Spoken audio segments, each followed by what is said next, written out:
everybody. Hello and hello and 1,000 times hello. Welcome to another live stream here on youtube.com/Johnny Chiodini. Oh no, that's not the focus ring. That's the zoom. This isn't my normal lens. As you may be able to tell, because it looks a little bit different.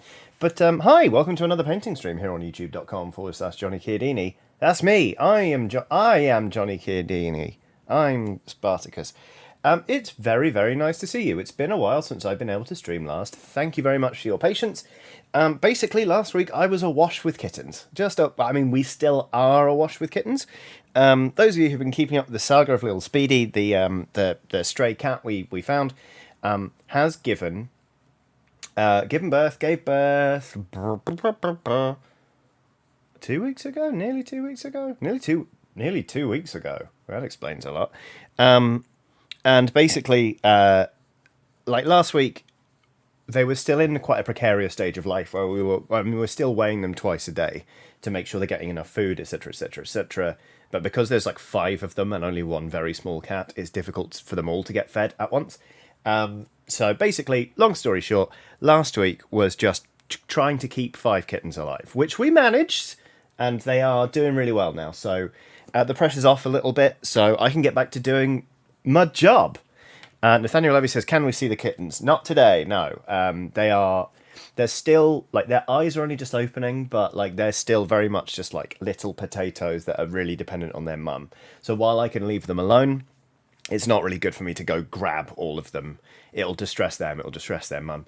But you will see them in due course, I promise you that. But today, no to kittens, but yes...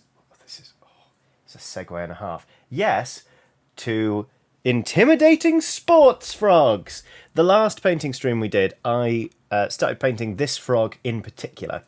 But we've also painted this frog. Basically, these are some miniatures that I'm painting up for Blood Bowl because, you know, what else do I paint and play? I'm painting these up to be a sevens team for the Christmas tournament that my league is having. And I painted this one, and he just looks really threatening. Like, we kind of said last time, these look like frogs who want your wallet so they can spend it all on cocaine and just other street drugs. And they'll tear your head off so much as look at you. So I decided to keep painting up scary, scary frogs. So today we're continuing to work on this one, which I simply haven't had time to work on since the last painting stream. So we're going to finish this frog. And then we've got sort of like... this sketchy looking bruiser who's like, I've got a knife, give me your wallet. My favourite one, Raid PW says, I'm sorry, was that cocaine? Yes. It's funny.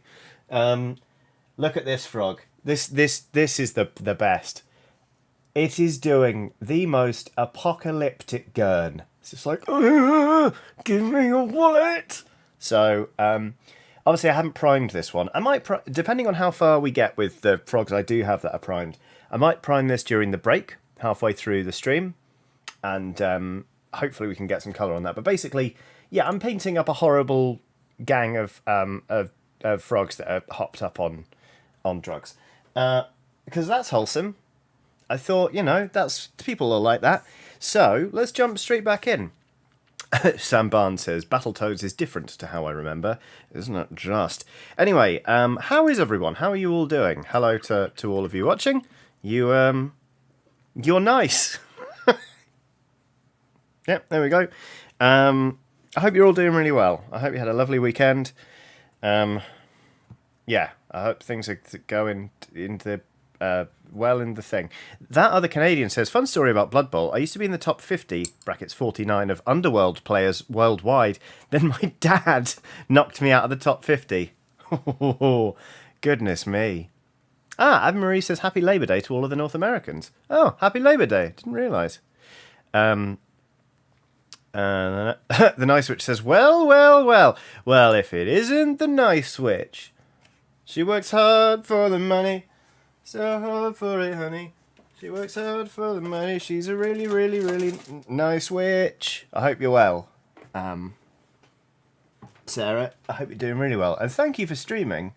I mean, I know that's sort of what you do, but thank you for streaming last week when I was stressed. I caught some some of the Outer Wilds while you were streaming it, and it calmed me right down when I was having a very stressful day. Say hello to the Wobbletron. We're going to be using that a lot today. Erica Collins has done a super chat saying, "Hi Johnny, I'm just heading to bed, but I wanted to say a massive thank you. I've really been struggling with my mental health recently, but your calm videos have been exactly what I've needed. Have a good painting session." Erica, that's such a lovely super chat. I'm sorry that things have been tough, but I'm very, very glad that my videos have been of help.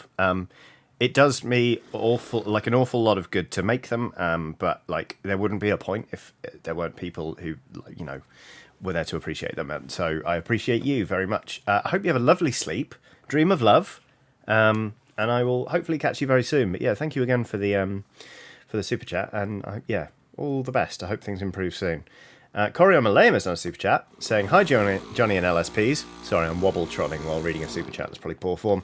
"I'm on vacation this week, so I can paint along too. Yes! Finally getting back to the Sabaton minis that I've neither had time nor energy to paint for months. Well, that sounds cracking. I also did not realise that Sabaton had put out miniatures until recently. Actually, you know what? I found out about the miniatures before I knew what the band was. So, there's me, a big fake fan.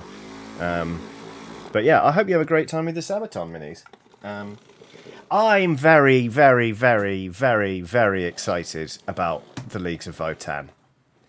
I was thinking to myself a while ago, I was like, I think I'm done with like big army games. You know, I'm done with Age of Sigmar. I think I'm done with 40k. I just, you know, Blood Bowl's my thing. And then along comes James Workshop, and is like, "All right, mate, I got some future dwarves. Do you want to have a butcher's?"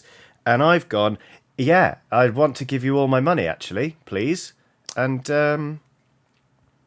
so that's what I'm planning to do. I'm going to buy that army box, like it's going out of fashion. And I love the dune buggy. I love the big tank. I just love all of it. So, Dan Kelleher says, "Little Viking eggs are amazing. I love the big tank camper van." Jack Wood says, "The big egg crate looks so good." Yeah. Monk, Googly-Eyed Skull says, "Votann plus Chaos, brackets, sploosh. I cannot wait to see what you do with Votann, Monk. Let's do something together, because I want to see your Chaos squats come together, and I'll be painting squats myself, so why not?" Apotheon says, "Fucking squats, mate!" Don't know if that's what Apotheon sounds like. That other Canadian says, "That was me with Plastic Horus Heresy." There we go. I avoided buying into Horus. I nearly did it just to feel something. But I'm glad I held out, because now, Votann. Oh, wow. Colin Laster, I don't think I've ever read a super chat like this before. "Hi, Johnny. I spent part of my birthday in the hospital. My girlfriend and I played Scrabble, and I lost an eye. I'm better now, though. Hang on. Is that a fucking Scrabble joke? Have I been done again? Have I been done again? Colin, fuck you, Colin. Oh, I was literally about... Oh my god, Colin, I'm so sorry. I'm so sorry, Colin. But no. "Hi, Johnny.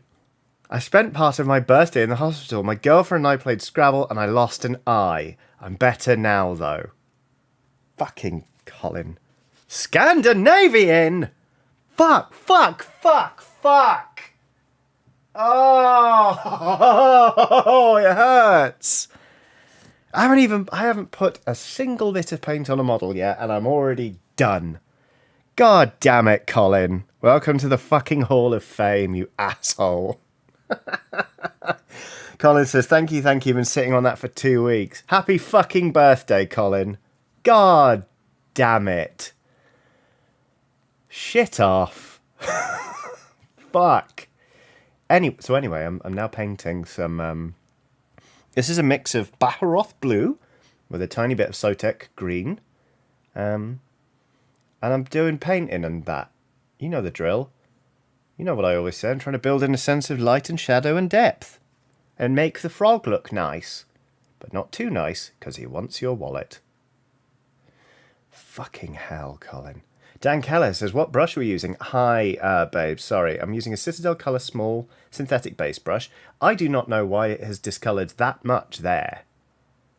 Because it's not like I've sloshed loads of Seraphim Sepia on there. Is that just my hand? Because that is where I hold it.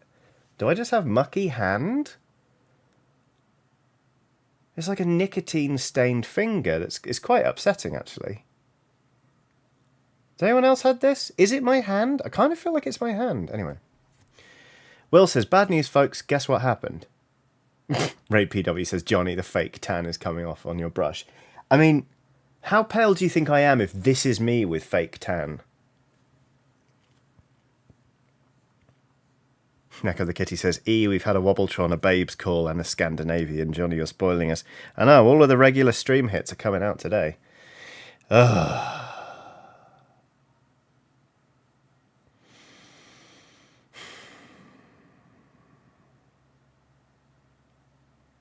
God fucking damn it, Colin. So anyway, is anyone else hobbying? Will says, look for paint. Oh, I need to look for paint. I will look for paint. Abby Marie says the colours, the oils from your skin will naturally discolour things, generally speaking. Yeah, but that badly? Like, that's bad. I don't know. Right. Yeah, anyone else doing a hobbying? What are we all doing today? Yasmin W says, I'm arting, if that counts. Of course that counts. You're being a lovely creative. That counts a whole bunch. It's nice to be painting. I've had an excess of hobby desire to do. And a dearth of time and energy. So it's good to be back. Thank you for your patience while I was running around after kittens. Stephen Shipway's done a super chat, which I'm going to read in its entirety because I'm not getting done a second time. Okay, all right. Ooh, this is good. Will says I'm going to give my drop pod a little bath. That's fun. Stephen Shipway's super chat reads, I'm writing for the first time in months because I've been asked to make a backstory for my D&D character. I might be 2 into it. I'm on chapter 2. Go for it.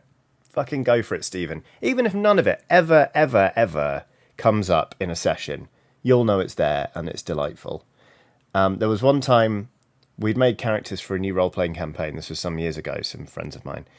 And we had to send our backstories. One of the guys started his backstory 3 generations before his character. It was thousands of words. It was very weird. I never read it. I wasn't allowed to. It was for the GM's eyes only. So hats off, really. Like, top marks for effort. But Alex Simpkin has done a super sticker. We really are just trying to smash through all the greatest hits of streams from this channel. Alex Simpkin has done a super sticker. The super sticker depicts some sort of pear. Why do I say some sort of pear? Well, that's because pears, as a rule, are inanimate. They are pieces of fruit. And thus don't tend to have things like arms and legs and faces. This one sure does. And I'll tell you for what else. It's also potentially got a violent streak because it is holding a mug. In that mug is a viscous red fluid that, in my mind, can be nothing other than blood. And it seems delighted by this. It is repeatedly thrusting the mug toward the screen, which is just slightly troubling. Am I being threatened? Who knows? But thank you very much for the super sticker anyway. Good. I'm glad we got through that bit.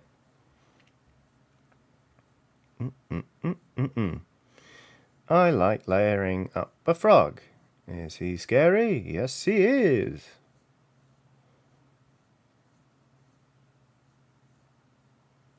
The thing is, right, I was going to name all of these frogs. I was just going to name them all after drugs. So, like, one was going to be like PCP, and another one was going to be like bath salts. But then, when actually it wasn't me who said crocaine, it was my friend Liam who suggested crocaine. And now I'm like, well, how many drug frog puns can I make? Basically, can I make 7? Because if I can't, that's the team ruined, you know? So, I'm going to see. Right, you got like crocaine, amphibians.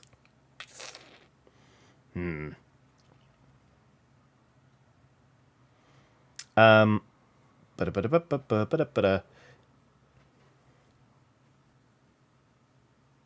it's tricky, you know? And I'm like, I also desperately want them all to be uppers. You know, so like if if someone comes up with a great pun on frogs and ketamine, it doesn't, you know, it's not quite. Please don't just name drugs though, because I think YouTube might just be like, what's going on here? Is this person trying to sell drugs over the internet while ostensibly painting a frog? The dank green, that dank green stuff, brackets frog, says Will. I think that might be the team name, you know. That dank green stuff, brackets frogs. It's the brackets frogs that really makes that for me. That is superb. Thank you, Will. Claire de Bear has done a super chat saying, just mention Lord of the Rings, butts and cannibalism, and my stream bingo card will be complete. Well, I mean, mentioning Lord of the Rings is an easy one, isn't it? Because Rings of Power is out. I haven't watched a single minute of it. Have you? I've actually heard good things. My neighbours watched it, and they said they're really enjoying it so far. So that's good. I have seen like a few seconds of Elrond speaking, and that's not. I wouldn't personally have cast that person as Elrond. I'm sure they're lovely, and I'm sure they're a perfectly good actor. But I was like, that's Elrond. So, well, I'm not reading that out, Will, but top marks. Top marks for that. Or will know, if you prefer, from Emma Benton. The Nice Witch says, hell yeah, you're doing the Lord's work here. Yeah. Secret Agent Sam says, chat is absolutely feral today. Hey, look, we've all had some time away. We've all got some pent-up energy. You know? Everyone needs to go a little bananas every now and then.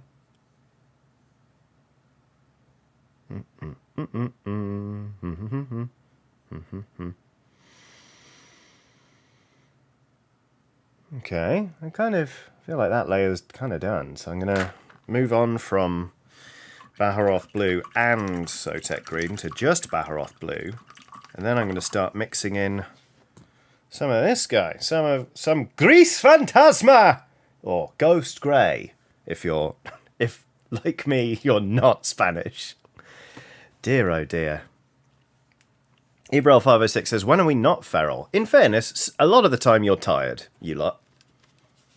It's entirely possible that lots of you are tired right now, but anyway, I'm going to have some water.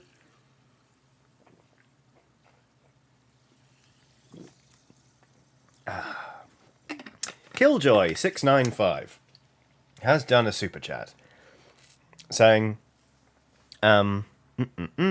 hey, catching your stream live for the first time. Hello, Killjoy695. Welcome aboard. I watched your recent Sea of Thieves stream and was surprised nobody mentioned the SWAT Cats theme. But maybe it wasn't a thing in the UK. SWAT Cats? Anyone? That's, for me, over my head. Not heard of it. But,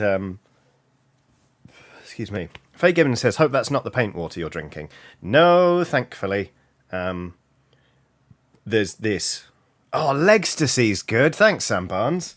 Legstacy! Because frogs have legs. Ray PW says, we definitely had SWAT Cats. SWAT Cats. Woo! Zip-a-doo-doo-bip-a-dip-boo-doo, SWAT Cats. Woo! Is everything all right, Johnny? Oh, no, Johnny. No, not at all. Right, Legstacy. That's going on the list. So we've got Legstacy, we've got Crocaine, amphibians. The team's called That Dank Green Stuff, brackets, frogs.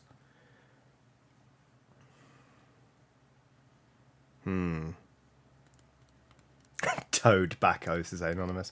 Faye Gibbon says, also, Johnny, please do an episode of Dorf Romantic for Calm Stuff. I might do, actually. Yeah, that might be nice. What's Calm Stuff, I hear you ask? Well, Calm Stuff is a video series that I started last month. And basically, if you're a patron, you get an episode. You get episodes.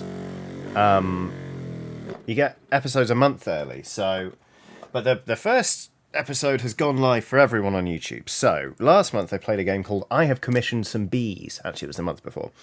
Or I Commissioned Some Bees, which is just a lovely chill puzzle game about finding bees in and amongst beautiful artwork, which is great. And then for the most recent episode, which will be going live this month, I filmed the kittens for 48 minutes. They're having a little feed, then they have a little nap. It's very nice. LSD, lovely swamp dweller. Well, that's great. Lovely swamp dweller. This is right. We've got 3 more to hoppers, as in like poppers. That's pretty good. Ribitalin. Whoa, that's pretty good. Right, I'm gonna. Oh my god, we're making a long list. This is great.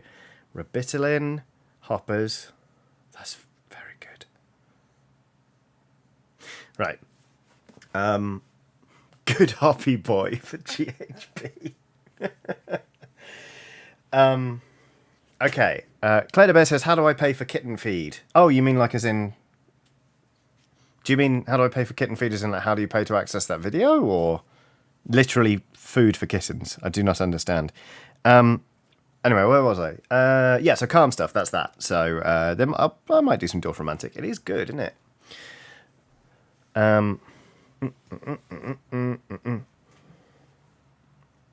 Haywire says heronin, brackets pond related rather than frog, but that's a downer, it's not an upper.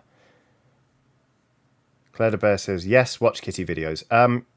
So if you become a patron at any level, so the Scout tier is £3 English per month, you get access to the Discord, which is a lovely place, but also you get each episode of Calm Stuff a month before it goes live on YouTube. And it'll just be in your Patreon feed if you sign up.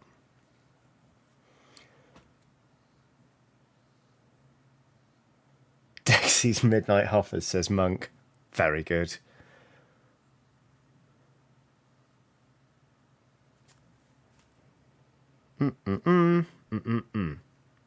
What colour scheme are you thinking for your Chaos Squats, Monk? I'm so excited about Votan. I'm trying to think about what colour scheme I want to go with. Oh, I changed brush, by the way.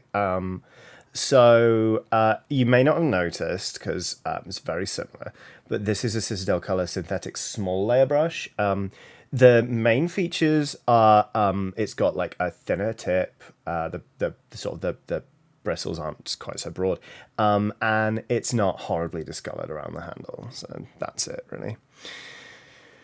Chaos says Iron Brew Votan. I mean, it'd be pretty great. I really want to think about my colour scheme, because when I started collecting Kharadron Overlords, I just did the Barak Nar colours, and then I ended up playing out a Barak Zilfin, which is a different colour scheme, and I'm just not happy with it. So, Monk says, more JCB yellow, smash them into my current Orc stuff, I think. Lovely. Lovely bit of yellow. So yeah, I'm gonna do some thinking. I know that the Codex is gonna have a bunch of example color schemes, so I might take inspiration from some of them. But I am keen to come up with my own one, really. Chaos says what you should do is pin up a color wheel and throw a pair of darts at it. But then what if I end up with one of those weird, like, you know, those weird cups from like the late 80s and early 90s that were just like that very specific white, green, and purple. Ebrel 506 says, lick a frog? Yeah, the whole idea is that these frogs lick each other before the match, so they're all completely off their nut on teammate. That's the idea. I just want them to be quite an unsettling team. I'm also going to run them as lizard men, so they're definitely going to be unsettling. Going to crump some people. feel like I'm due a good, like, crumping my opponent. I got absolutely torn to pieces last league game of Blood Bowl I played. Lost 3-0.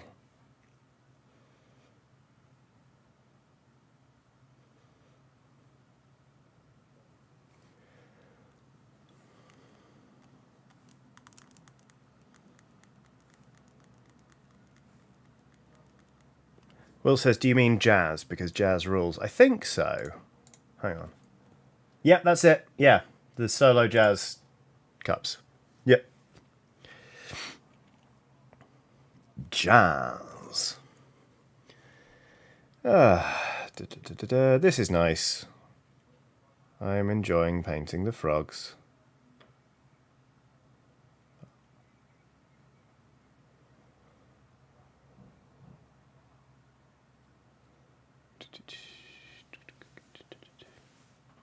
Oof, Samban says commiserations on the loss in the last match. Thank you.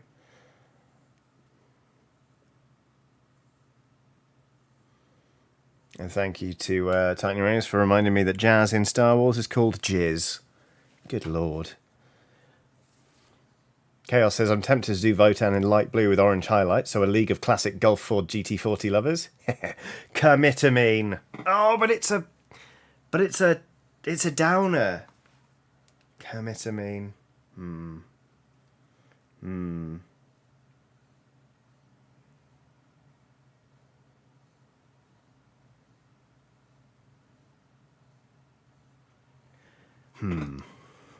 Nice, which says, been sat here trying to make a Michigan J frog name work, but I got stuck on Michiganja frog, so basically I have nothing. Look, Sarah, I appreciate you. If I can't handle you at your Michiganja frog, I don't deserve you at your X is my name for redacted. You know?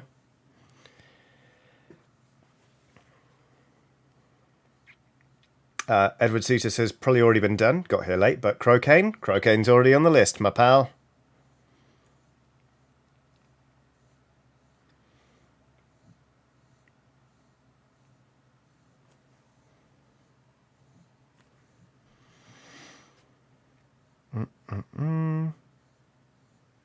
I completely neglected to paint this hand before, so... Oh, that's a bit messy. Oh well, it's fine. It's fine. This is kind of... It's a sculpt that's going to come together once I've blocked in all the metal and stuff. In fact, after this coat, I'm going to paint in the metals and stuff. And I think there's a bit of... Is there a bit of leather there? Oh, there's a bit of cloth. And I don't know where the brown is, so... Hold on to your butts, everyone. We've got an episode of Non-Binary Person Looks for a Paint in a Box Full of Paint coming up. I know you love that show. Why did I say show so weirdly? I know you love that show. Anyway.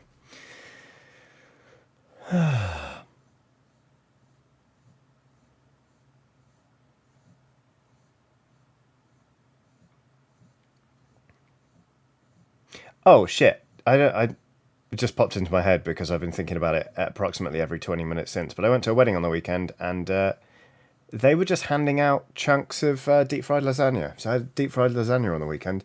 It was one of the best things that's ever happened to me. It was incredible. I had two, even though I knew we were about to sit down and eat an entire meal. And I regret nothing. It was brilliant. I also met Aoife and Seb's Babby. If you know who Aoife and Seb are, Aoife I used to work with at Eurogamer, and long ago I used to work with Seb at GameSpot, and I've got a Babby, and he's fucking incredible. Sat there for a bit and was like, yeah, this child is small and I would die for him. So that was nice.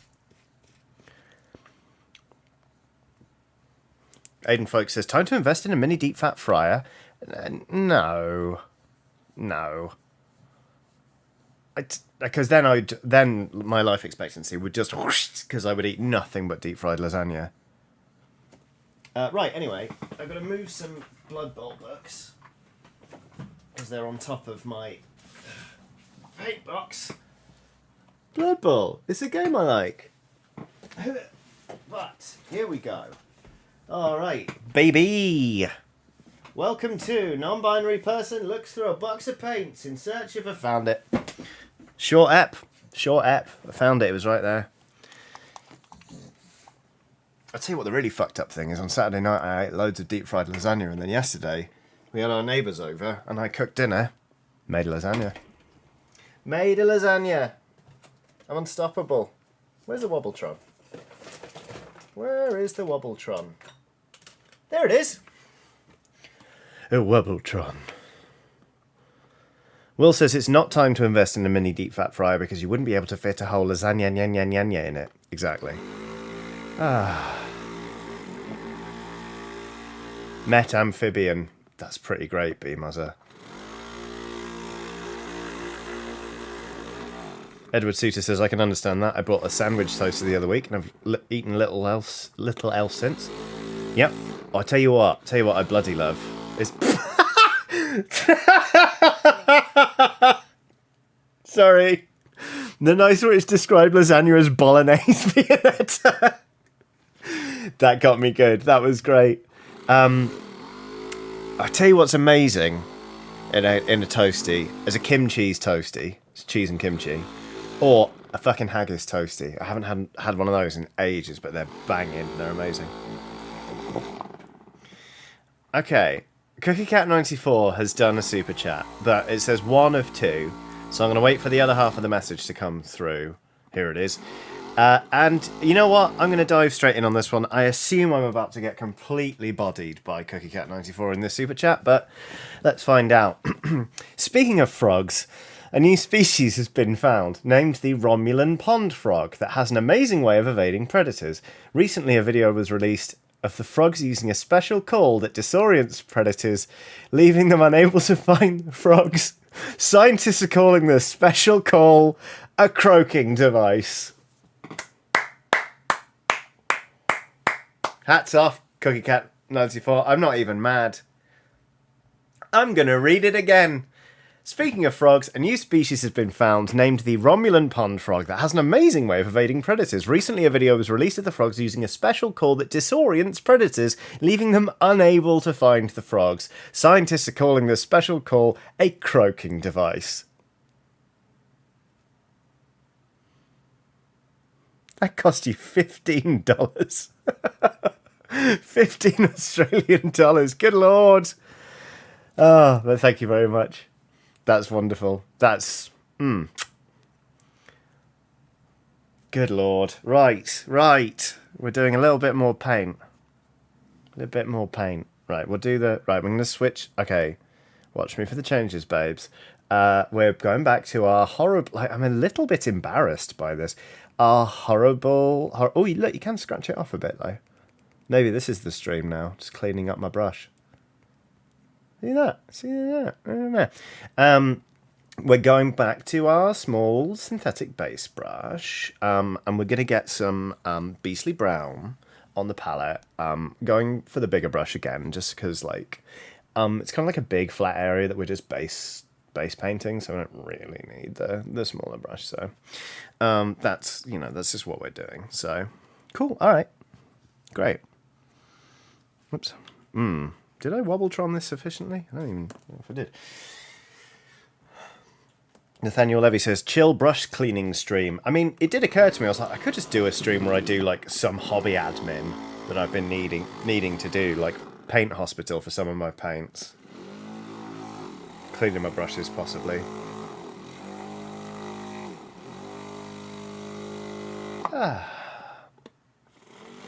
Snowiest Earth 72 says, I don't want to sound like a friendless countryside bum from the dark woods of northern Sweden, but, wow, you guys know a lot of different drugs. That is the best opening to a sentence I've ever heard. Now, I don't want to sound like a friendless countryside bum from the dark woods of northern Sweden, but I have not seen The Sopranos. Well, I laughed. Darren Barlow says, the gap in the slaughter base is giving me anxiety, though, this late in painting the frog. Oh, Darren, don't worry. It's only blue tacked on.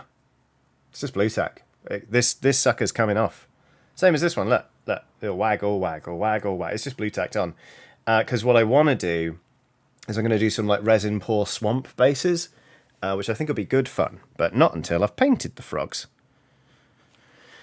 Grumsons has done a super chat saying, "Oh no." Grumson says, "Hi Johnny, I was supposed to move today but had a minor breakdown. Moving postponed until tomorrow. I'm currently on my inflatable bed in the living room. Thanks for making the day feel less dismal." You know what, Grumsons? Good for you for recognising that you needed to delay it until tomorrow. Moving house is unbelievably stressful. I honestly believe it's one of the most stressful things a person can do. And the fact that we think it's so normal, especially, as renters, to just move every year or 2 years or whatever, is awful. So I'm sorry that your day is feeling dismal, and hopefully I will be able to pitch in and help it feel less like that. But honestly, well done you for knowing yourself and saying, look, actually, I'm just going to be on this inflatable bed in the living room and we'll do this tomorrow. I hope it goes amazingly well tomorrow. But yeah, lots of love. Very glad that I could be dabbing paint on little tiny frogs who are fond of a dab themselves, if rumours are to be believed. Ho, ho, ho. I've got some paint on a leg. What do we do? Flood it with water. There we go. But yeah, I sincerely hope things look up soon.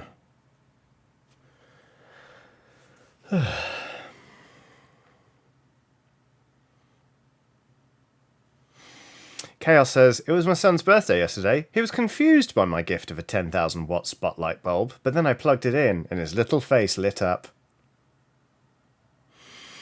It's good. It's good. Happy birthday to your son for yesterday, I guess. Thing is, it's so plausible coming from you. You know about all sorts of light bulbs and stuff.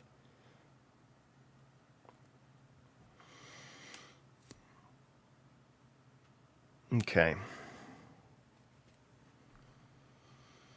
Oh, it's warm in here. It's not necessarily so much warm. It's just humid in here. It's swampy today. Swampy as. Like, I'm sorry, but it's September now. Can we have some autumn, please? You know? I sat through summer. I was very good about it. I complained a lot, but I did it. I've got jumpers to wear. Can we?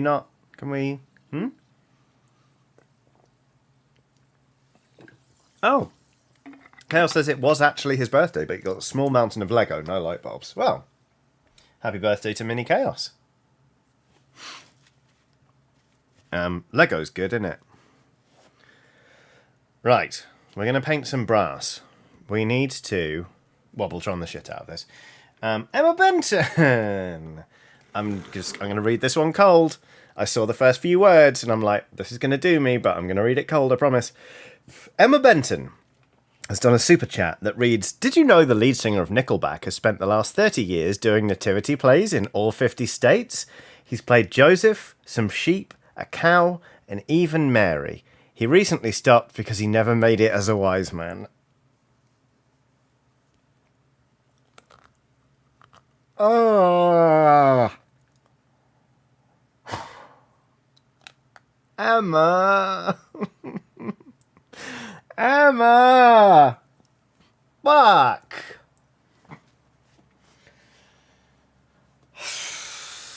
Fucking hell. That was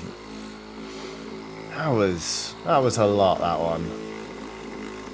Also, I nearly retched when I put this bottle in my mouth. It is, today's stream is odd, isn't it, so far? But that's fine. Wobbletron. Faye Gibbons says, "I don't get it." Faye, the first words to Nickelback's How You Remind Me, which was sort of their breakout single, is couldn't cut it as a wise man. Couldn't cut it as a... It's like, couldn't cut it as a wise man, couldn't cut it as a poor man stealing, tired of living like a blind man, sick of saying me, sense of feeling, blah, blah, blah, blah, blah. It's just, yeah.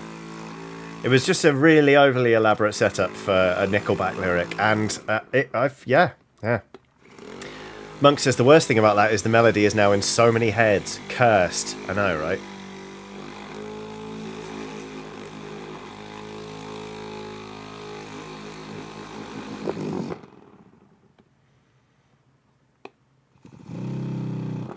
Ooh, that looked really cool on the camera for a minute there.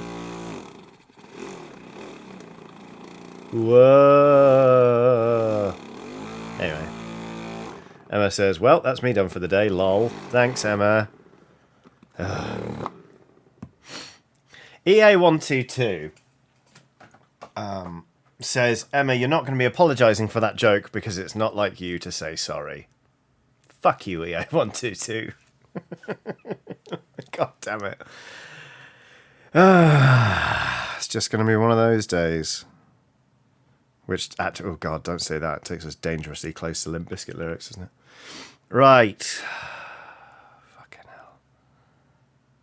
Good Lord.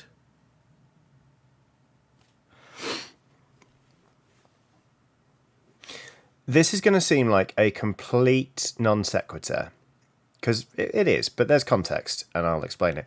I actually have a little earphone in. I'm listening to some music.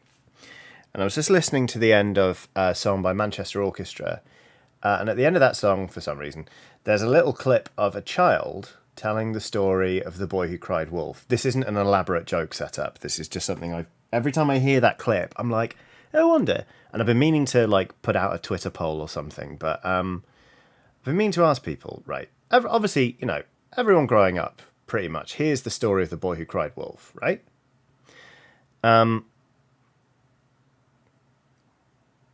When Mooglemania says I was waiting on a different story. God fucking damn it.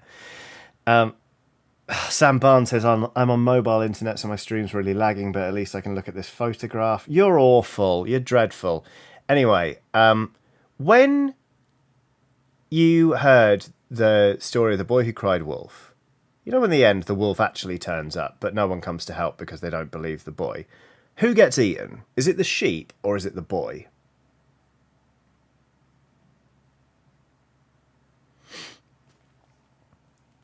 Because, like, in there's another clip of this child telling the story and the wolf eats all the sheep. But, like, I swear it was just the boy when I was a kid. Everyone's saying boy. Faye Gibbons says both. Alex Simpkins says the boy gets eaten, it's karma. Okay, so it's people are saying boy.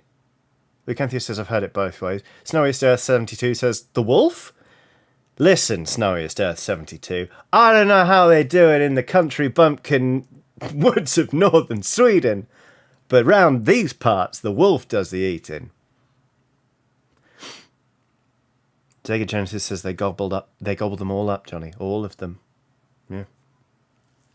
For 14 says it should be the sheep. A wolf wouldn't attack a boy over a sheep. Yeah. But, like, children's stories aren't known for their real-world veracity, are they? I mean, Jesus is a lion who lives in a cupboard, if you listen to some authors. You know? And then they went into the cupboard, and there was Turkish delight, but Jesus saved them all. Thanks, mate. Tip-top work. Cherished reading that. Love it. Fucking hated the Narnia books as a child. Sam Barnes says, have you considered that the boy was really annoying? Oh, I'm not trying to defend the boy. I'm just trying to remember. It was a bit like Mandela effect-y. I was just a bit like, did the boy get eaten? I thought the boy got eaten. So, yeah. Thank you. Thank you, everyone. Yeah, there we go. Titan Uranus says, Narnia isn't in the cupboard. The cupboard is a portal. But it's functionally the same thing.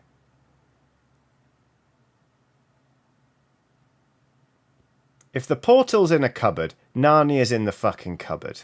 You know? As far as I'm concerned.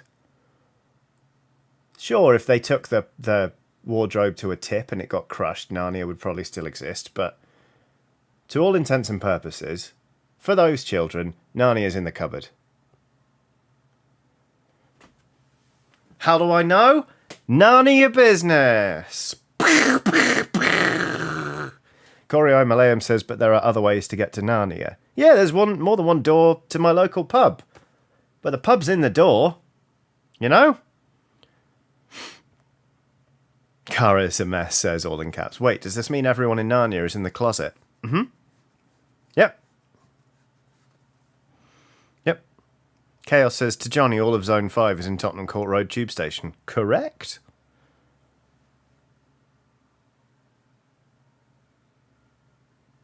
Oh, there we go. There we go. Emma Benton says, if you don't open the wardrobe, is Narnia still there? Schrodinger's Narnia. Yeah, because, like, Aslan's Schrodinger's cat. You know? Schrodinger's magic lion, who both is and isn't Jesus.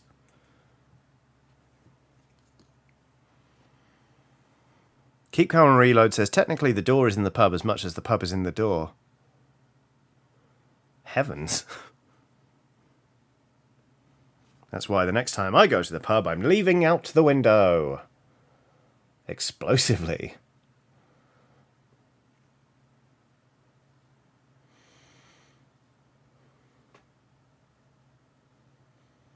I mean, I kind of feel like it's kind of a good thing that I'm in this fucking weird mood while painting this team. It's kind of the right energy, you know? I should really change brushes. I'm going to. Need a smaller one again.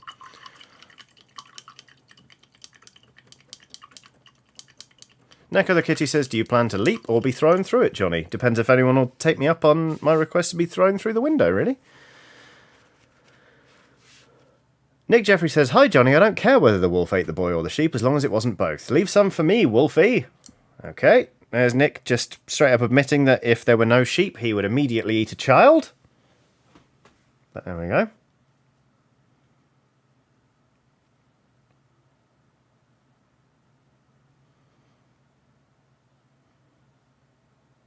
Thank you for the super chat, though, Nick. That was very kind of you. I hope you're well. Hope things are good.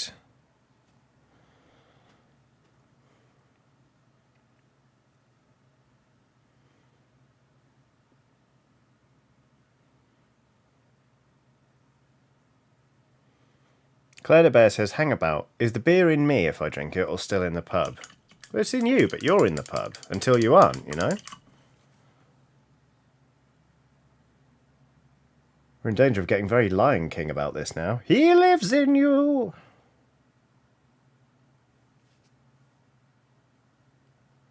Perfectly normal stream. Don't know what anyone's talking about. Oh, we've not even been going an hour yet.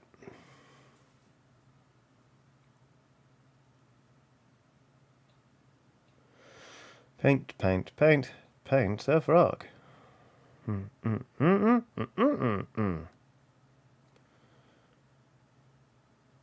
The Nice Witch says, he watches over. It's a tune, it's great. I maintain, though, the best song in all The Lion King is the Nala's song about I'm gonna fuck off and fix the situation, which I haven't actually seen the version that has Beyonce as Nala, but apparently that song's back in it. I've seen it in the stage show, and it's great. It's better than Hakuna Matata, there I said it. B Muzzer says, if the yeast in the beer is still alive, the beer will live in you for a little while. That's very true, and it will give you terrible gas. He lives in you. That was the most mature joke I've ever told.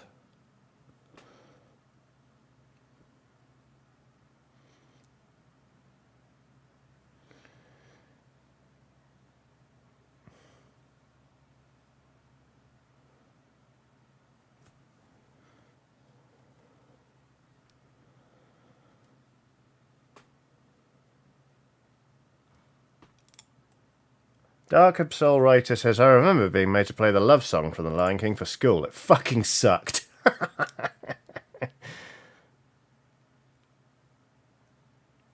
Can you feel the love tonight? Look, however else you feel about that song, I think we can all agree it's the best song Elton John's ever written about two cats doing it. And yes, that includes Crocodile Rock.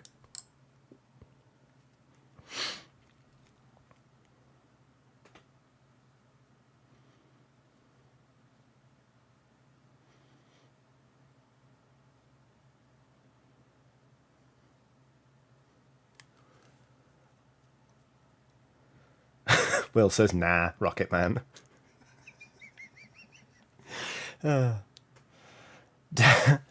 Darren Barlow says, I have a fully painted Undead Blood Bowl team. I should probably buy the rulebook. It's a great game. I like it a lot.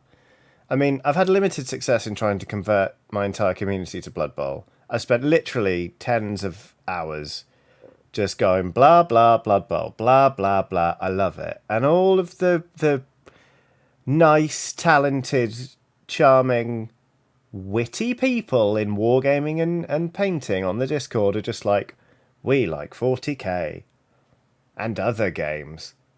Like, they're just resistant. Like, at this point, if I haven't convinced anyone, if I haven't got all of them playing Blood Bowl, I never will.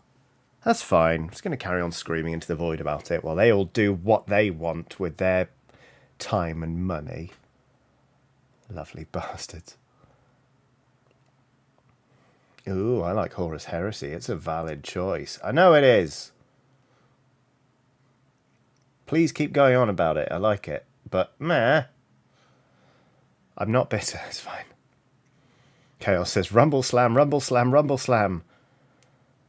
Will says, how dare you? We do not like 40k. We all just play it. Rumble Slam does look amazing, in fairness.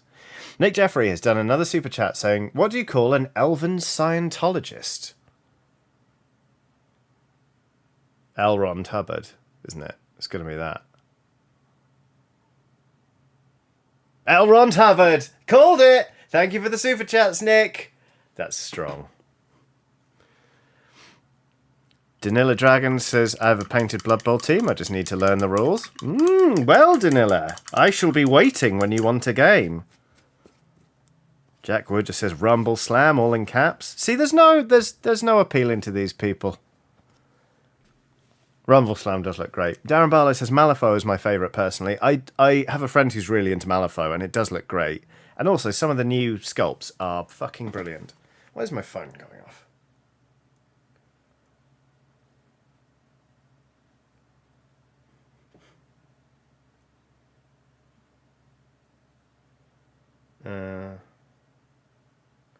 Boo-doo-boo-boo.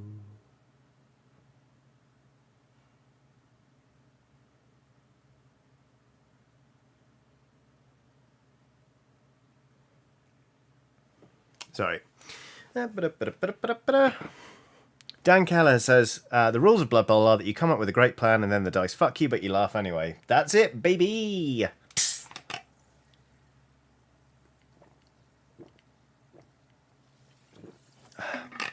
Claire de Bear says the NFL season kicks off this week. Whoop whoop.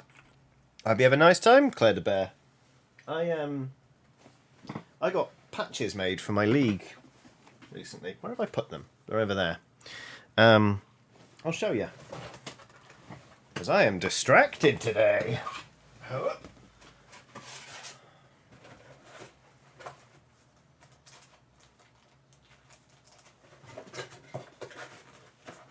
I'm so pleased with these. There are cloth patches for the league.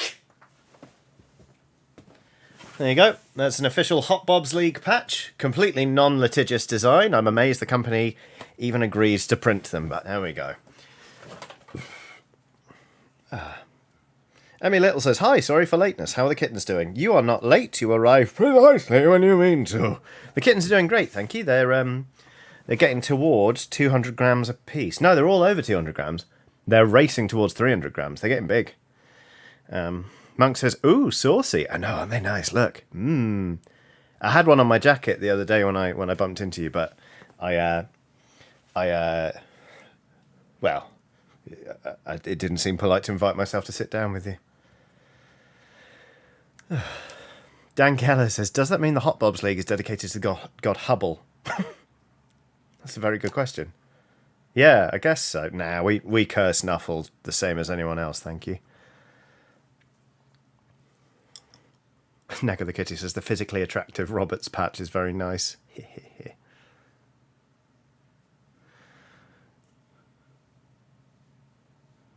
It's just, Hot Bobs was an autocorrect for Joy-Cons, the Nintendo Switch controllers, and we found it so funny that we just ran with it.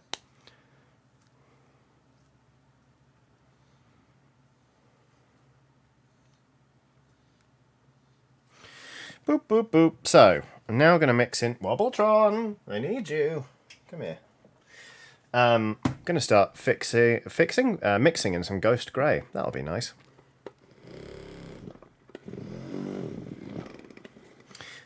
Dark Absol Writer says, I mentioned the kittens to my mum and she was excited for you to have that experience. Kittens are great. Have they started growling yet? Mine would steal their mum's food. They're not on solid food yet, or wet food rather. They're still just drinking milk, but they are learning to hiss. Because Watson was in the room the other day and she sort of shook herself, and the kittens can hear now. Their ear canals have opened up. And they were all trying to hiss, but they were all just going like...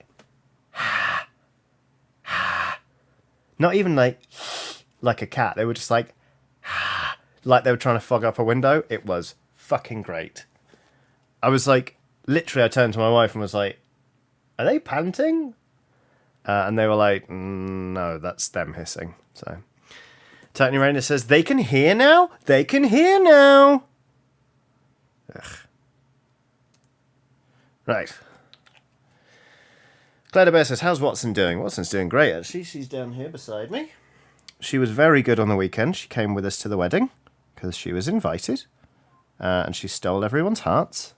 Not literally, before anyone starts. It was a lovely time all round, to be honest. So, yeah, it was good. She's a very sweet dog, as well you all know.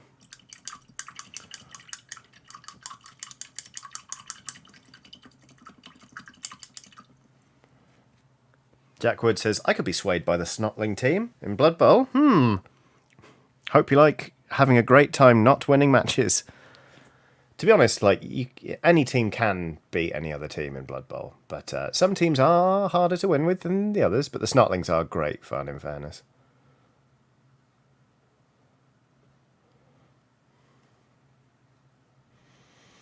Neko the Kitty says, were there other heart-stealing pups at the wedding for her to see too? There was one other dog, and Watson did not care for her. So it was less for her to, to see than to see and go blah at. So.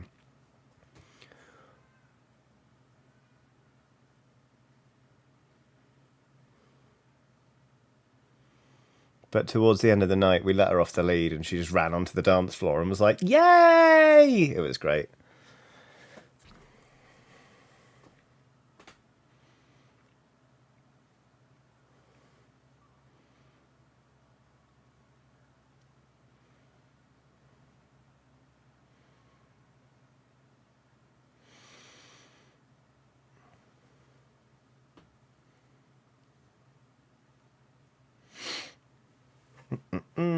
Cara is a mess says, what breed is Watson, if you don't mind me asking? Watson is a Staffordshire Bull Terrier.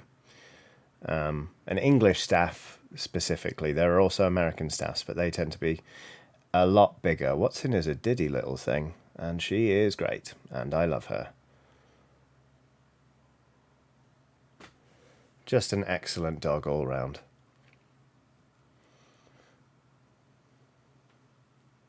If he's done a super chat saying, hello, update. I ended up making Rust and I think he turned out really well. I've made him a little gold coin and everything. Goodbye. Thank you for the super chat and for the lovely update, Iffy. That was great fun. I hope you're very well. Thank you for making Rust. I love that little guy. He is one of my favourite role-playing characters I have ever made. Incidentally, I'm going to be making a new role-playing character on Wednesday. My friend, the guy who taught me how to GM, is going to start a new campaign. So I'm going to be playing in real life with pals, and B, I'm going to be playing, which is going to be a delight. I'm really excited. So we're doing character creation on Wednesday. Looking forward to it. Cara is a mess says, nice, I have a massive Rottweiler and here's a handful, but they're lovely though. Oh my god. Love a Rottweiler. Emmy Little says, how much fun are you having getting joke revenge on Luke in Blades in the Dark? I mean, I'm not going to lie. I won't spoil it because I'm sure there are plenty of people out there who haven't seen it yet. But the latest one, where we're off to a foundry, oh my god, I had so much fun just dicking around in that one. It was great. But, what goes around comes around, and there's a new season of Oxventure on the horizon, so let's not I try not to piss anyone off too badly, because they will have the last laugh.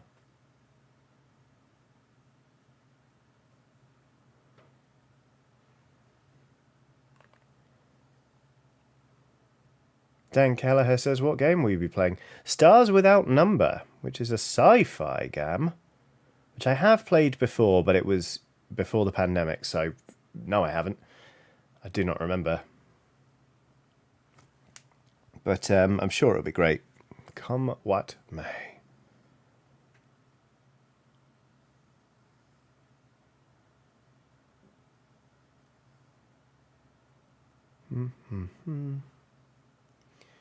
Layering up a frog. Don't make any sudden moves. He wants your wallet. Just give it over. It's not worth getting stabbed by a frog. Ding.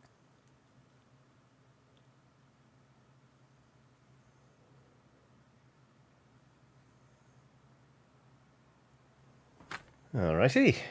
I suppose I did all of that off camera, didn't I? Oh, no, I didn't. Okay. Right, we're getting there.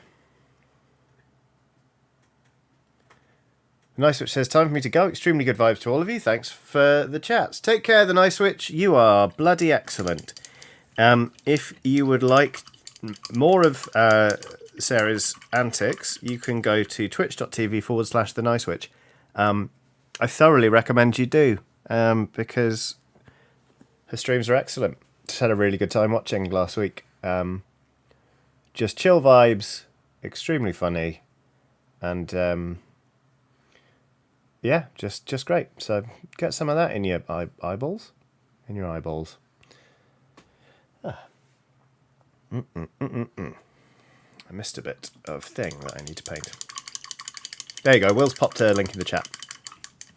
Titan Uranus. Titan Uranus has done a super chat saying, I'm visiting London for a funeral next week. That sucks. I'm very sorry for your loss. But the super chat goes on to say, what was the name of that pie/jelly eel place in Greenwich you recommended ages ago? Goddard's. Goddards. It is great. Pie mash and liquor. Just really good. So I hope you enjoy that. I hope everything goes smoothly, like the journey and the day itself. Yeah, I'm sorry again to hear the news, but yeah, I wish you all very well. Right, I'm going to fix some more. Is your bed not comfy enough there, Watson? You a good girl? You a good girl. She is ignoring me. Mixing in some more Ghost Grey into that blue mix that we just painted on. So we can do another layer to make it even lighter. And then we're just going to do some pure Ghost Grey.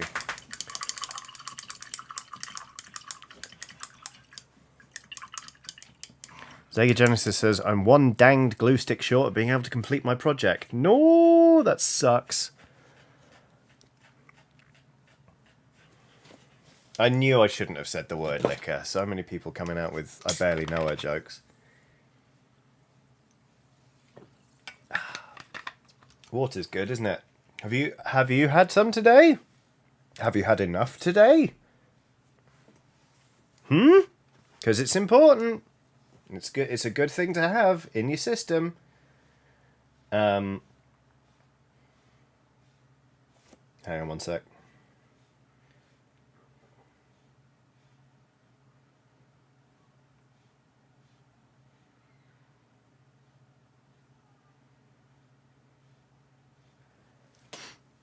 Edward Suter says, enough, you say? Well, see?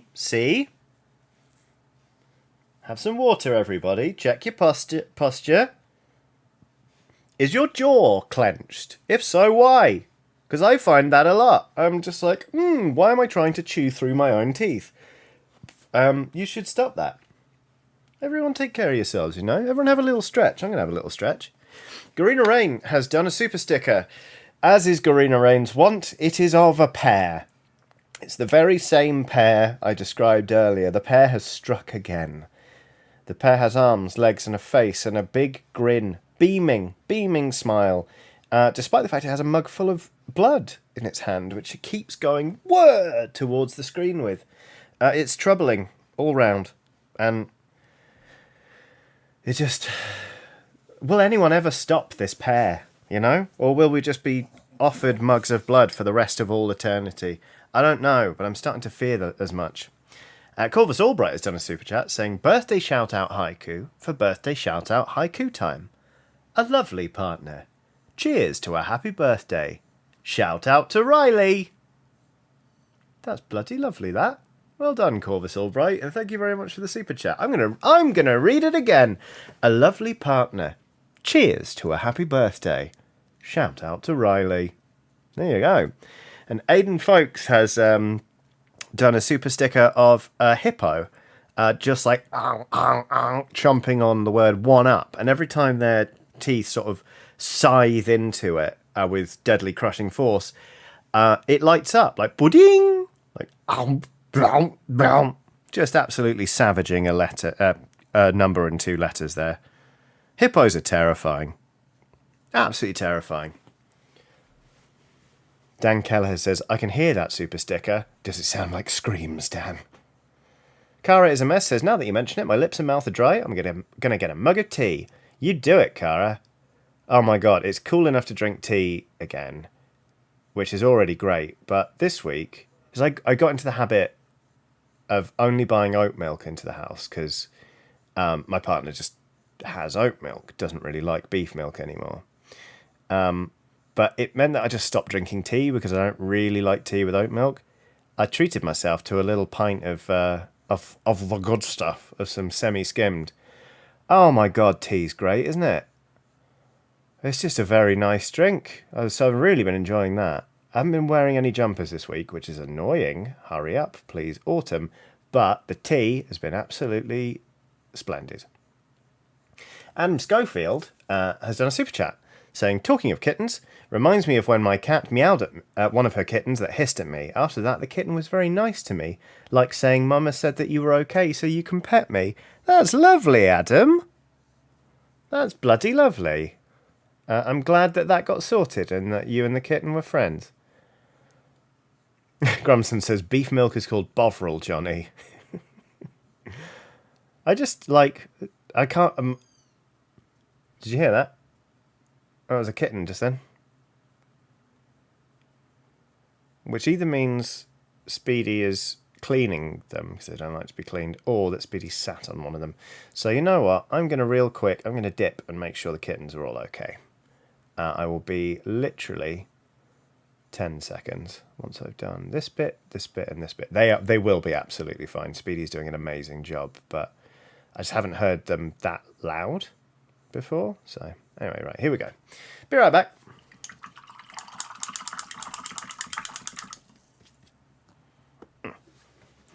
Whoop. Hold on, Peggy, stay there. Kittens?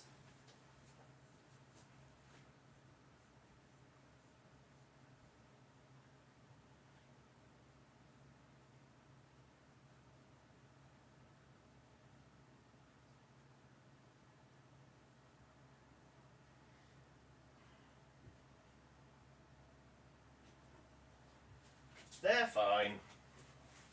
Ow! Whoa. Just kicked a lamp. That was stupid. But the kittens are fine. Turns out Speedy had got in the box with them, or in the drawer with them rather, and one of them was complaining because they didn't have a teat. So there we are. Loyal old dog says, "Do your Bob Ross impression." What am I, a performing seal? Why am I putting these on? I don't need these. Anyway. Jack Wood says, jumpers and dungers where they cannot come soon enough. I agree. Also, I would play the shit out of a role-playing game called Jumpers and Dungers. Poskeget says, how is Watson handling being a godmother? You know what? She's doing really well. Speedy's calmed down about Watson. When she first had the kitten, she was so full of hormones that if Watson came anywhere near her, she'd start, like, yowling. Now she's less bothered, and yesterday... So we're getting to the point now where the kittens do need handling every day to get them used to us, but also to get Speedy used to us handling the kittens, basically. So yesterday I was handling the kittens, and Watson was like, what the... Like, noticed them properly for the first time. And she was so sweet. I just sort of held one out to her, and she came up and was just like, Sniff, sniff, sniff, sniff, sniff, sniff, sniff. And then was like, all right, okay. And then just backed off again. So she's doing great. I mean, she knows to be gentle with cats. Gentle-ish. She knows they're friends. So, like, we're not worried at all. But she's doing really well. We're proud of her. We're going to spoil her rotten when the kittens finally go to their new homes, I think. Because she will have earned it.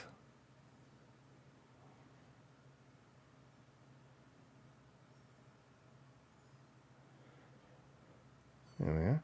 Can you hear that? It's going to be very quiet. I just heard a kitten go, bleh. Aw, Yank LaRue says, sorry to interrupt, but this frog looks amazing. Thank you very much. I've been trying to work hard on getting my colours solid and my layers a bit better recently, because I'm always trying to improve my technique, and like, these are just fun to work on, really. Like, where's the other one? I did this one a while ago, and I was pleased with that. And then I was just like, well, let's just keep doing that. This one, though, isn't actually going to be part of my team because he doesn't look weird enough. Doesn't look like an angry drug frog, so...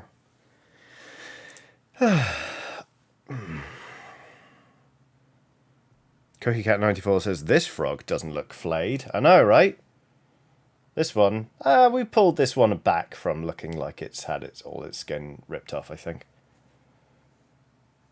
I'm very sorry, I cannot read Cyrillic and do not want to attempt it because it will only be offensive. But there's a username in Cyrillic that asks, what kind of frog is that? A sports frog is about all I know, to be honest. But I'm going to play them as a skink, as a lineman in Blood Bowl, so that should be fun. This fucking guy, what a username. This fucking guy says, hi Johnny, been watching Oxantia for years. I love your work. Oh, thank you very much. Naka the Kitty says, it's a hench frog. It is a hench frog. Give me your wallet. I want some drugs. That's what he's like. Just going to do a very small highlight now with just pure ghost grey. Just to really pick out those tiny little bits.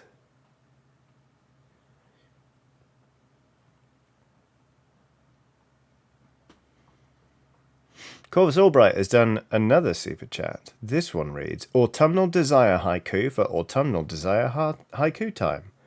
Still too stupid hot. Cover me with pumpkin spice, with hints of nutmeg. Sensual. Goodness me. I have never had a pumpkin spice latte. I suspect they'll be too sweet for me. And I don't tend to have a latte anyway, I just sort of have black coffee. But I'm kind of intrigued. So no, when everyone's like, it's pumpkin spice latte season. You know, like, all right, I can get into that, maybe. I'll give it a go. Corio Malayam says, can I have apple cider instead? Of course you can. Of course you may, Corio Malayam. Everyone can have whatever they like to drink. Within reason. I'm not going to serve you like terps, you know. That would be bad for you.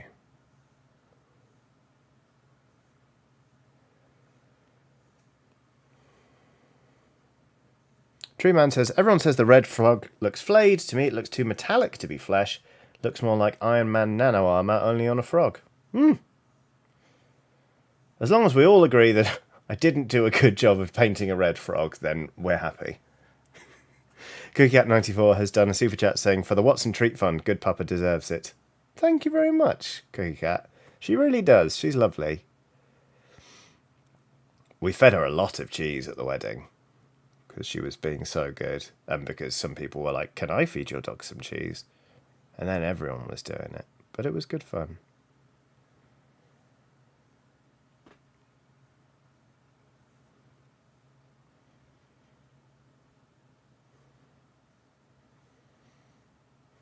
Okay.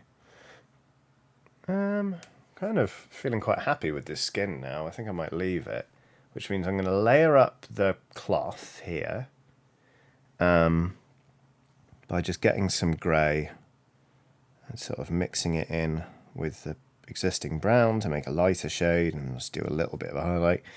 Then we just need to do the eyes and the tongue, which should be fine. Emphasis on should.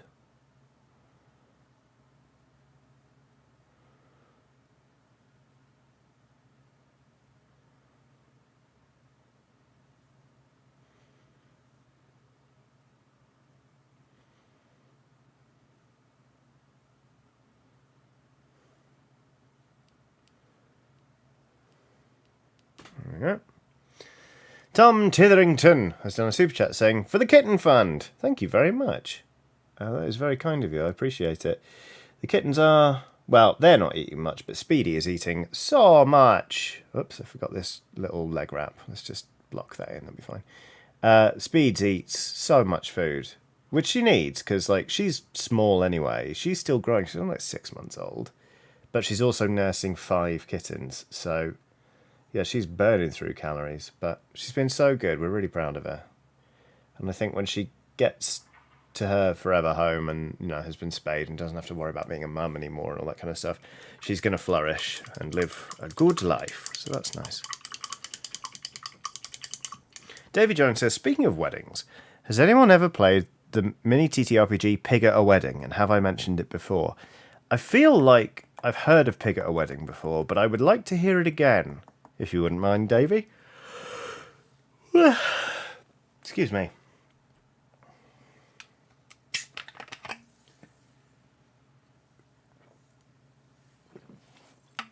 Tetrahedral Dolphin says, "How long do they need to be left to dry?" The miniatures, I'm painting with acrylics, so they don't take very long to dry at all. Like literal minutes. Oh, it's a Grant Howitt joint, says Will, of Pig at a Wedding. Yeah, no, acrylics dry really fast. If I were doing oils, that would be a separate story, but I am not brave enough to do that yet. Hats off to people like Monk and Jack for just getting oily with it. No. Excuse me. Right.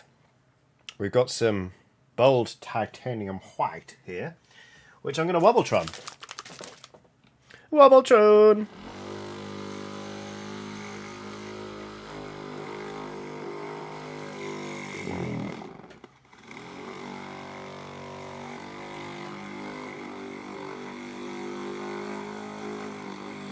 Corvus Albright has done another super chat, saying, "Guest haiku from Riley for guest haiku from Riley haiku time. It's still summer here. Fall last 2 weeks in Texas. It's snowing on Mount Fuji." That's bloody lovely, that one. Love it. Well done, Riley. You are good at haiku. Brain not work. Lucy Mama says, "Wobbletron!" Tetrahedral Dolphin says, "Bob Ross of Painting Miniatures." That's very kind. That's very kind of you. Right. Okie dokie.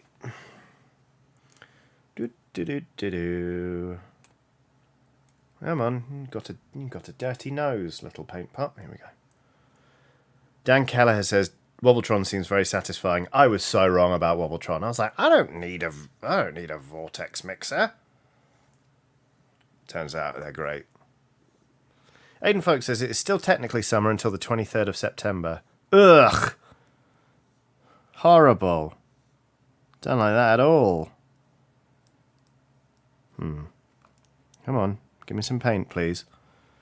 Are you clogged? Have you been clogged? Come on.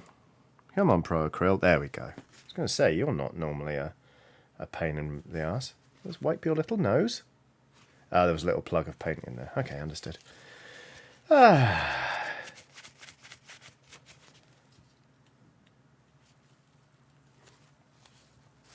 Right.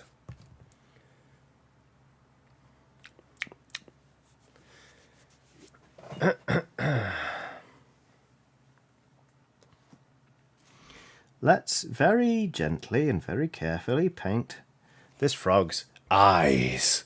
I'm going to paint them white. And then we're going to do some pupils that make it look really just dangerous.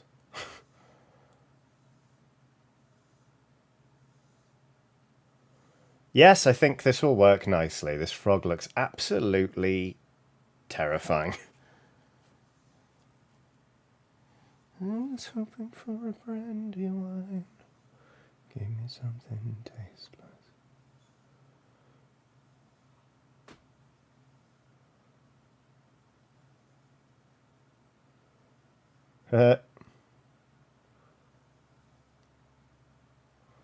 He's going to be terrifying. He's going to be absolutely terrifying.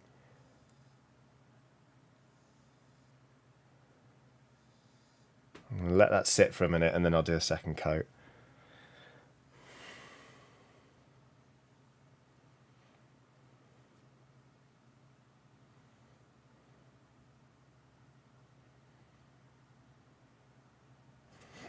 Need to fill in a tiny bit more of that actually.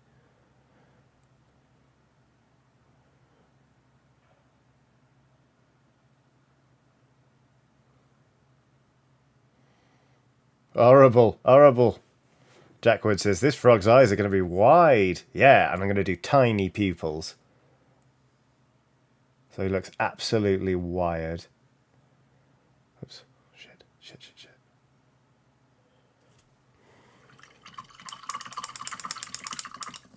Mark Cowan says, this is the gives you drugs frog, right? Oh, yeah, baby. You better believe it. This one's my favourite. I still haven't primed it, but just like the gurn on him. Look at that. Look how there's like muscles on his neck standing out. He's just like, oh, God, I want it. Fucking love it. I love it. Dan Kelleher says, beard hair paintbrush for wired frog eyes time. Might be, you know. It's a good technique. I've used it before.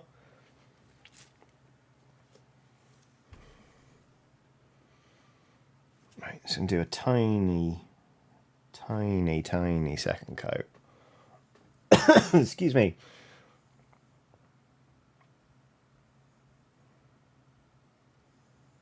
Yeah, that'll be alright. That's fine. That's fine.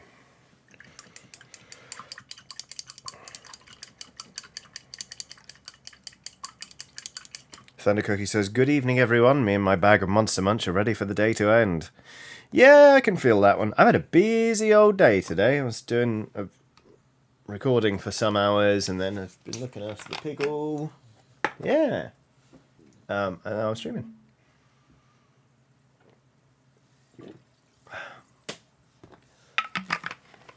No paint sniffing, Johnny, says our friend with the Cyrillic username.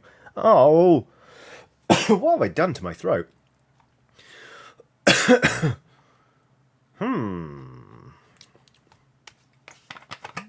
I'm going to mute my mic for a second. I'm going to gargle some water, and you don't need to hear that.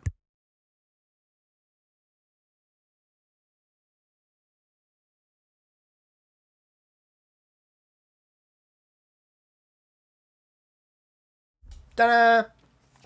Fusion Woman says, please don't get me wrong. I love the blue frog, but also he looks like stonewashed jeans frog. He does a bit, yeah. Yeah. Yeah.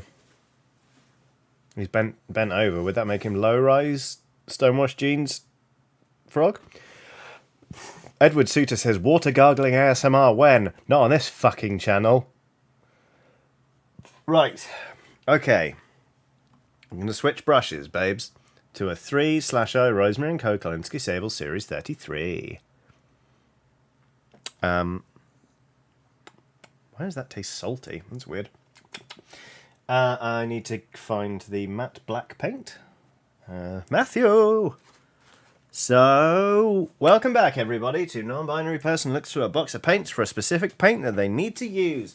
Coming up today, matte black. Where is it? Is it in the box? Probably is. Yes. We've got it. A short episode, but a good one. Which, of course, means it's time for that classic double bill of a paint look and Wobbletron.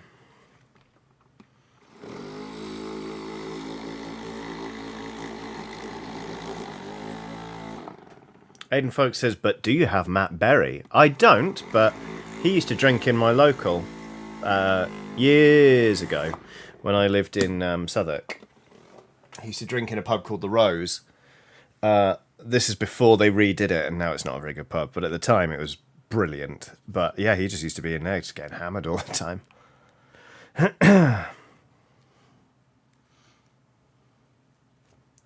Right, got a tiny bit of black paint on the palette. Got a tiny bit of black paint on the brush. And then it's time for Drug Frog pupils.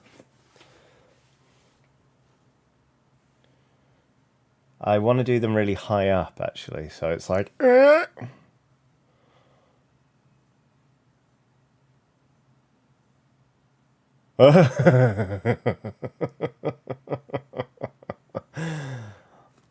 Yep, that works.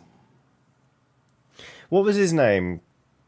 God rest his weary soul, but the front man from The Prodigy. Was it Keith? I've done it. Look. It reminds me of The Prodigy man. Blah. Who, by all accounts, was a brilliant person. Keith Flint. Thank you, Dan Kelleher. I was very surprised when he passed away. It was very sad.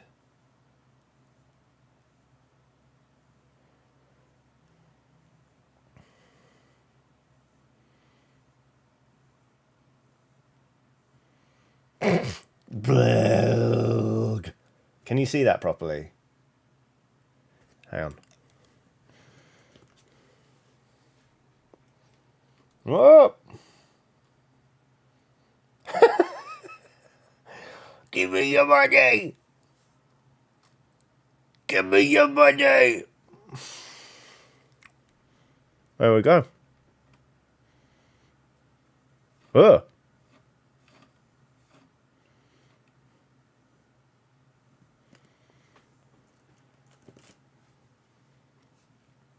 Neko the kitty says, yeah, I'd hand over my wallet to that frog. Yep. Fusion Woman says, I love him, Your Honour. Kara is a mess says, it kind of looks like my dad, and I don't know how to feel about that. I'm sorry. I feel like I'm somehow responsible. Okay. Let's paint a tongue. I'm going to paint that tongue in, like, Rakarth flesh, or whatever it's called in Vallejo. Because I think that'll be good. Welcome back to Non-Binary Person that found it. Never mind. Heavy warm grey. Got it. Wobbletron. Genethical says, hey Johnny, I found my way into a Blaze in the Dark game. Had session 0 yesterday and the first game's on Wednesday. This game's great. Yes, please, Genethical. That sounds brilliant. What's your what playbook are you using? What's your character?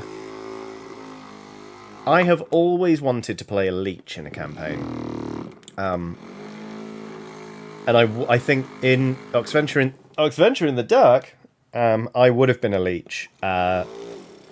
But I'd kind of, because I knew the game inside and out from already having run it, like a campaign of it, I was like, I'll pick last. Everyone just go for what they want, and I'll pick last. And Andy picked Leech for Edvard Lumiere, which was such a good choice, like so good. So then I decided to be a spider for Casimir. I don't know what. I got a real tickle in my throat. It's like I've swallowed a hair or something. Hair, not a hole. You know, thing. A Severosi Whisper, says Genethical. Someone who's been framed and cast out of his tribes, who's communing with a god in a cult to hopefully make it back someday. Blimey. Mark Cohen says, lots of tiny kitten hairs about, probably. Keep Calm Reload says, time for some of that lovely tea, Johnny. It's really in there. That's not going anywhere.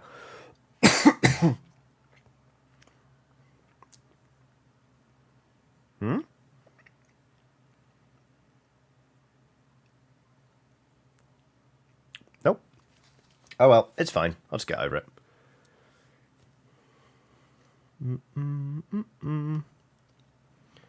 That's too big. Hey babes, Citadel synthetic small layer brush.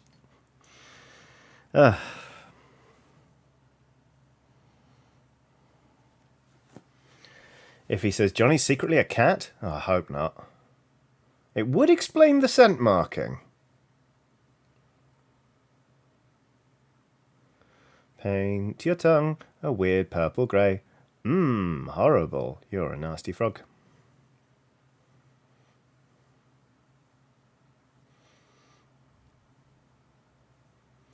Oh yeah, that's really adding something. And by something I mean menace. I'm deliberately going to leave some of that blue to show through around it.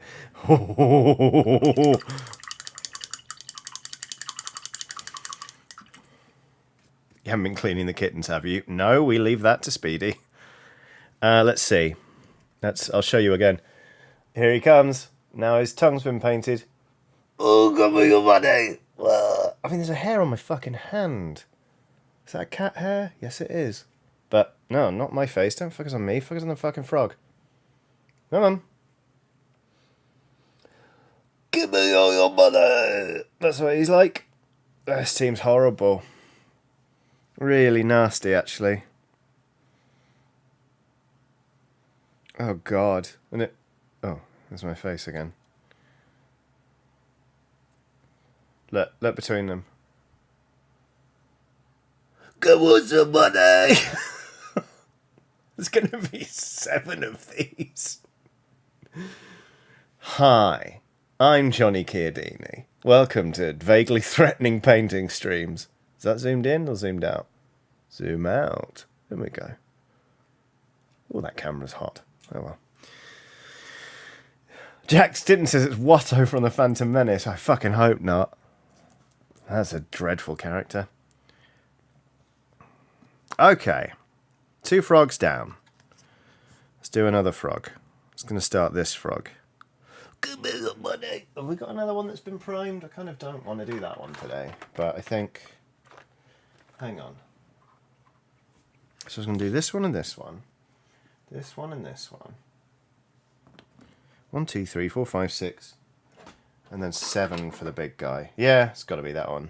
It's got to be the only one I've got primed. Okay, that's fine then. Let's do that. All right. Let's paint more frog. Oh.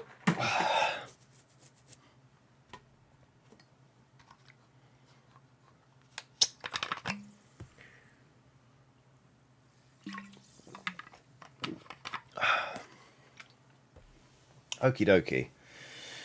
Ooh. So, what colour to do this frog? We've got a blue frog and a red frog.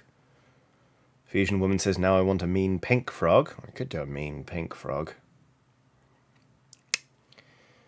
Could do like orange into yellow.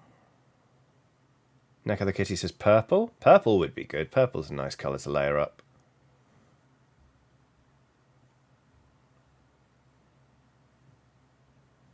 Sure, let's do purple. Why not? Well, why not?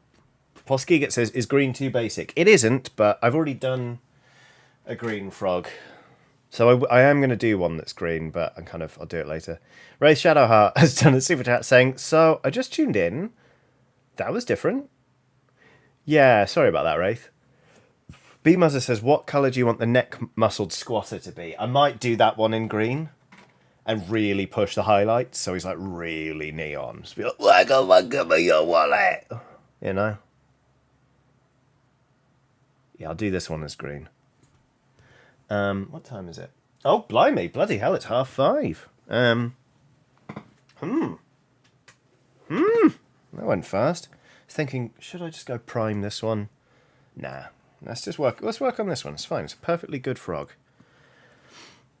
Silent Cobb has done a super sticker. That super sticker depicts 3 hippos. 3 of their little hippo heads going like from under the water and then blinking as if to say, who's that screaming about wallets and demanding money? It's scary.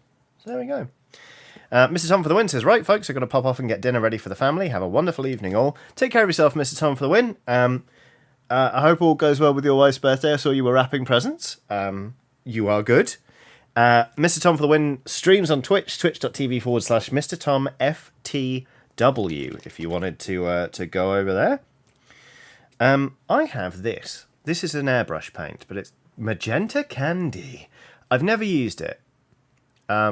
Someone I know bought it, not realising it was an airbrush paint, so they've given it to me. I wonder if I can work this in. That's too red. That's too red. Let's just do purple. It's all right.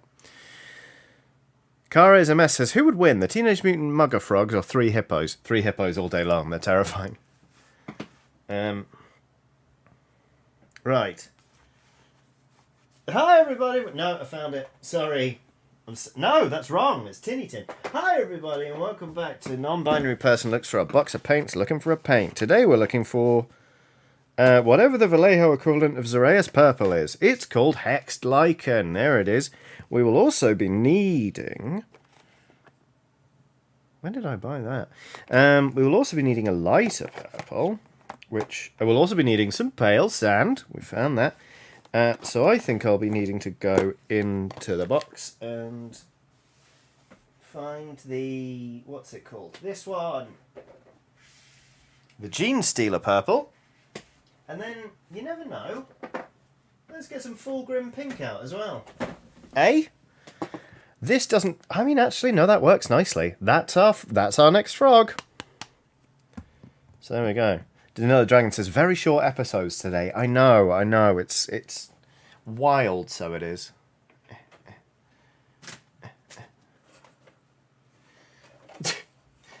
Emma Benton says, anytime someone mentions the Ninja Turtles, all I can think about is Teenage Mutant Needle Teetles. Sure.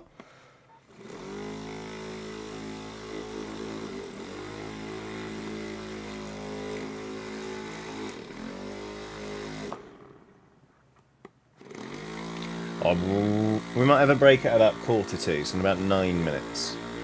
Rather than having a break bang on 6, because I'm not going to lie, Luke and Ellen are streaming right now, but they've set up a redirect at the end of the stream, so basically a bunch of people are going to go pop up in chat. Hopefully, anyway. They might all be like, painting, no thanks.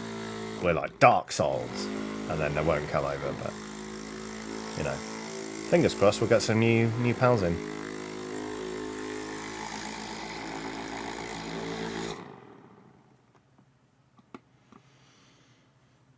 This is very much darker up here than it is down here. We need to keep wobbletroning this.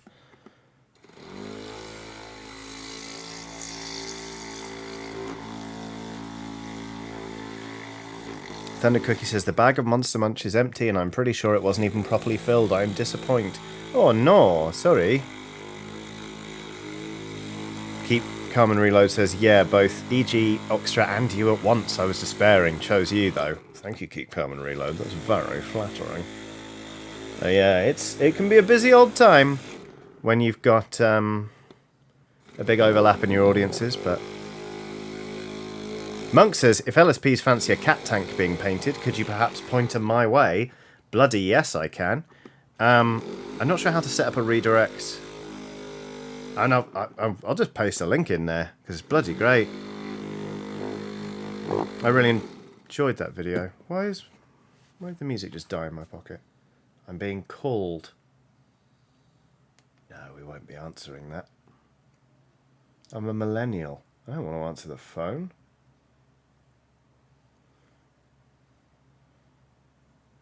It's still ringing. Right, there we go. Call someone on the phone? It's terrifying. Horrible. Right, hang on. I can multitask. I'll wobbletron this paint while also... Monk says, don't know what I did differently, but it seems popular. YouTube is unknowable. Bloody unknowable. Googly-eyed skull.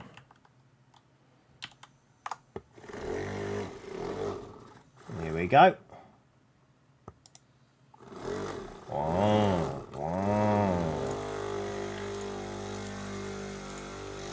Everybody, I want you to put this in your to-watch list. Because it's bloody great. It's Monk painting a tank for his cat. It's fucking great. It's great work. Will says, bunch of miscasts on my Dreadnought drop pod. Emailed Forge World and I hope they replace it. I hope they do too. That's not good. 'Cause that's a big thing, isn't it? Like the model. It's a big old thing. Big old model.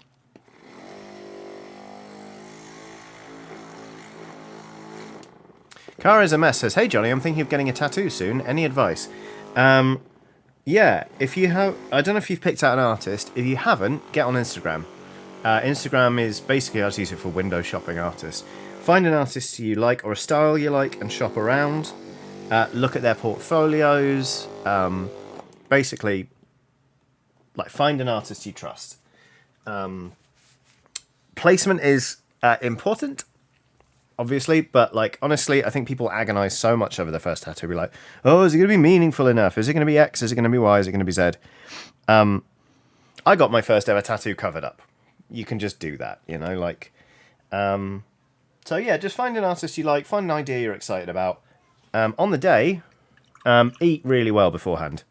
When you're getting tattooed, you burn through calories. You absolutely rip through them. So you just need to keep eating them. You need to keep eating food. Don't keep eating them. Like, don't eat anybody. But yeah, keep yourself well fed and well hydrated. And you'll just have a much easier time all around, basically. Right, let's just slap some of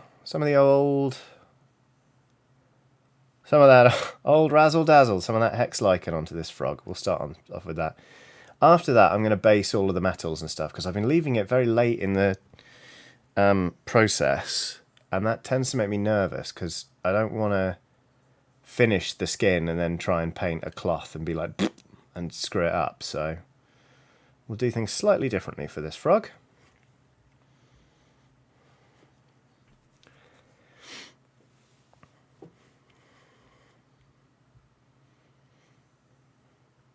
Lucy Mama says, eat your artist to assert dominance.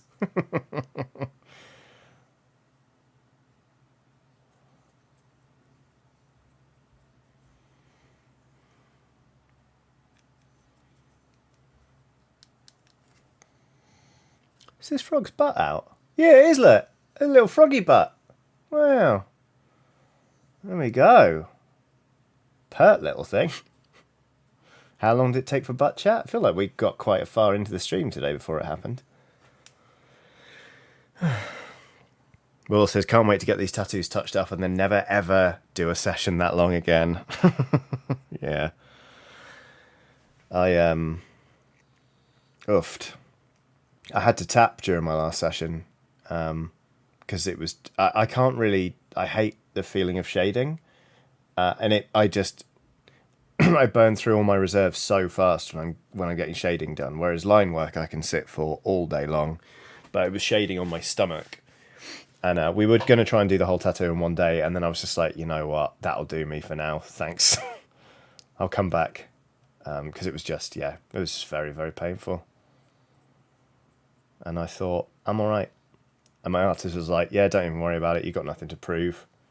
You sit like a rock and I know you're tough, but if you're done, you're done. It's like, oh, thanks. That's very nice.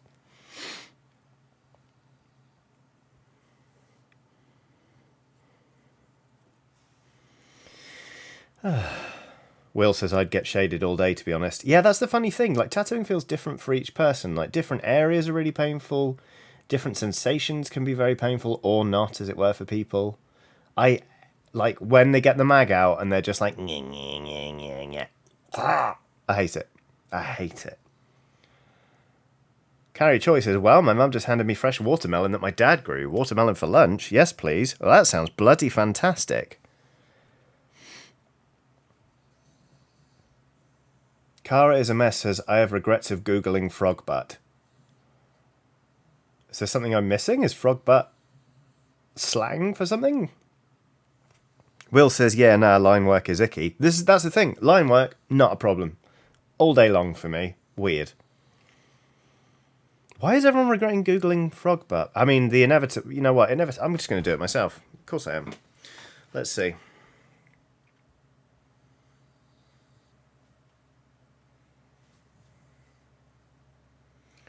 And we're going to regret this in 3, 2, 1. Nah, that was alright, really.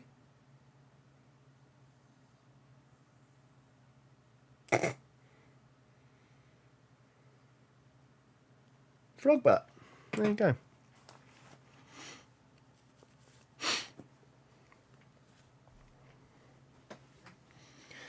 Anyway, back to whatever it was we were talking about.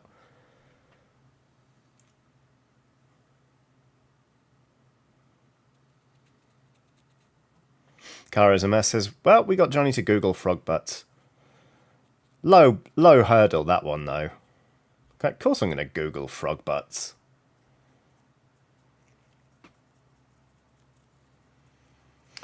Oh, purple frog, oh, purple frog.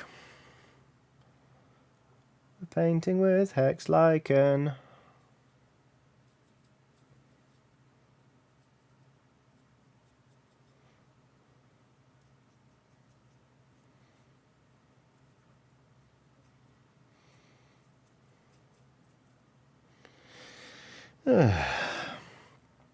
Britt Kelly says, are these Slan minis, Johnny? These are, I think they're meant to be proxy for Slan, yeah. But I'm going to run them as Lizardmen because I looked at the Slan roster and I was like, I'm good actually. But these are from a mini manufacturer called Punga. I got the STLs off them and printed them myself. So that's good. And they're just really fun sculpts, to be honest. Like, I wasn't even planning on running them in anything, but then I realised, basically, at the end of the year, we've got a Christmas tournament coming up for the Blood Bowl League. I am co-commissioner for. And I was like, I'll just run frogs as Lizardman, it'd be fun. Oops, Dan Keller says Johnny's being very cavalier with a fancy keyboard. That's because I forgot to put that back when I was looking for that link for Monk's video. Lycanthia says, which frog has the best butt? I mean, they're all great.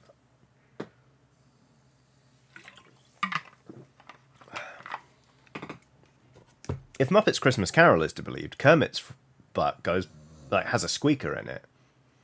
Because Miss Piggy squeezes his bum when he gets home on Christmas Eve. Or Christmas Day. I forgot. Merry Christmas, Scratchy! Okay. Genethical says, I just realised, no apron, bald. It's warm. It's swampy in here today. Like, it's just humid. And it's a thick canvas apron. And it's like, you know what, I'm okay. I'm alright. That's okay. So, right. We have got metal here on the shoulder pads. And on this, like, punch dagger. And here on this, like, massive belt buckle. And around the belt. Then we got loincloth. We've got some, like, bones on the back. But I'll do those in cream. We got some feathers to do as well, but we'll get to those in a bit.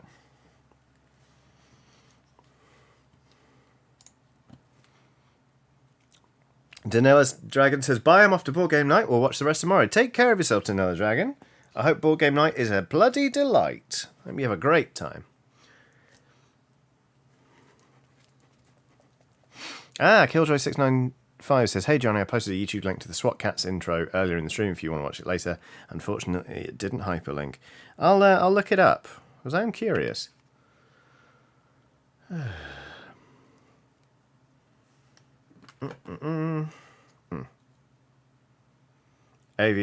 ALVH says, got here just in time to hear about Muppet bum squeezing. Hi all. Hello. Welcome aboard. That's about the tone we've been maintaining today. Phone calls are just overqualified jump scares, says frog butts don't really match how strong their thighs are. Right. Which is exactly why I say the Riders of Rohan do not have the best butts in all Middle Earth. We've been over this before. They've got killer thighs, but they have not got the best butts. Those belong to Gondor. Because they are always going up and down stairs. Or ramps. You see, Minas Tirith? Everyone's got a killer bum in Gondor.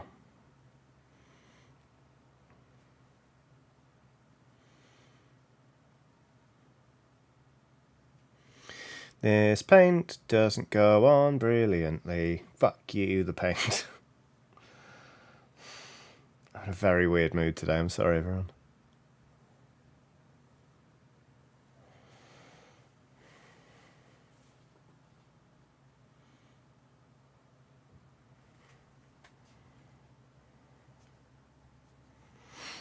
Neko the Kitty says, I've done this maths, and yep, this all tracks.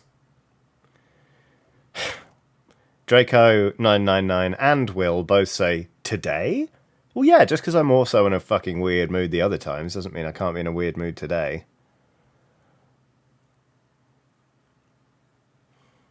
Just today and all the other days, you know? But I can still be sorry about it. This is what happens when I don't stream for a week. Just come back very wired. That's meant to be skin, that bit, and that's meant to be leather. Good one, Johnny. At least we painted the metal in early. Draco999 says, nah, it was more about the butt stuff. Oh, I see. Well. Linon says, can't believe you've made Minas Tirith equals Gondor. That's like saying London is England, shaking my head. You know what I mean.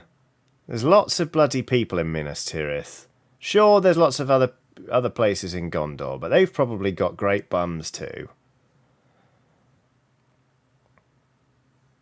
And I do live in London, so, you know.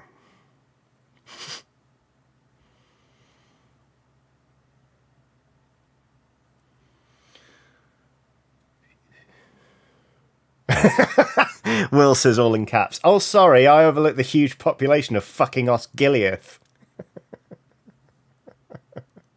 Oh, it's jumping in Osgiliath.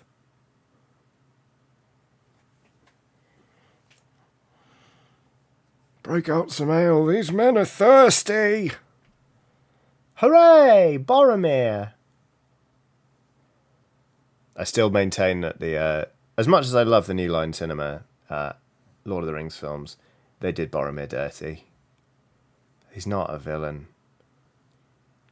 He's not even skeptical at the Council of Elrond. He's just asking some genuine questions, and when they get answered, he's like, oh god, yeah, no, we shouldn't try and take the ring to Gondor. That's bad. Yeah. There we go.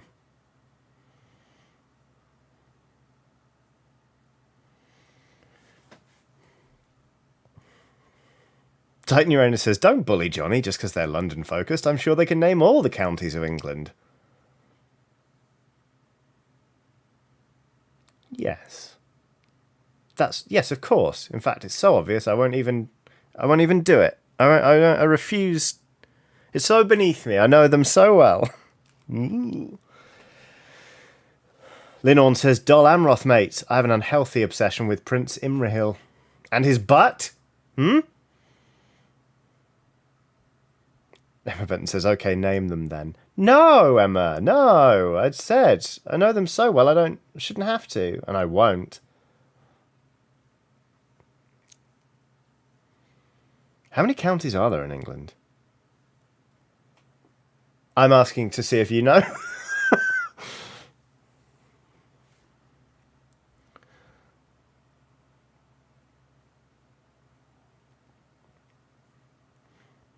"40 minutes of Johnny mumbling and saying Shire," says Will. Pretty much.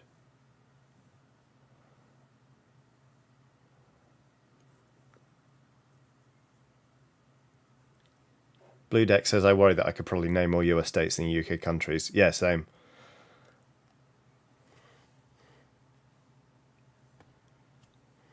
Corio Malayam says, it's not so obvious to us Americans. Could you name them for us?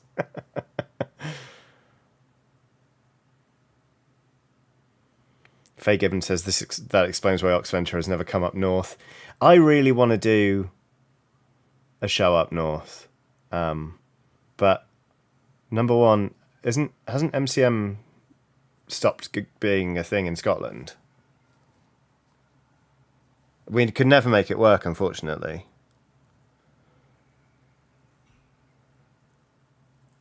Birmingham's as far north as we've gone. Seriously, how many counties are there in England? Probably in the 40s for English counties, says Sasha May. Aidan Folks says, isn't Birmingham up north? No, and you do not let anyone from Birmingham hear you say that. Because, believe me, I've seen it happen and they don't like it.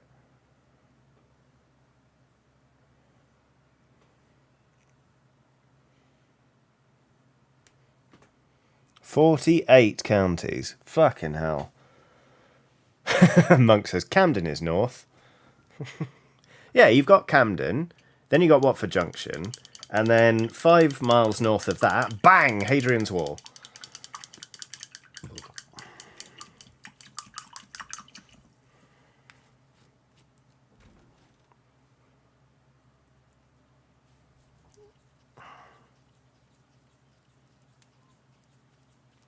I don't even. I could probably name 10 counties, probably. But anyway. I probably could name more US states than counties.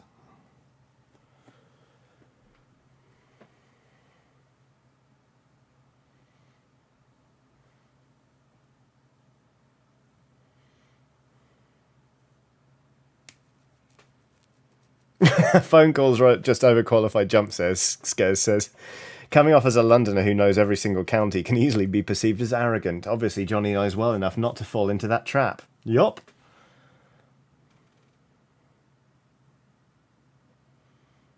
Exactly.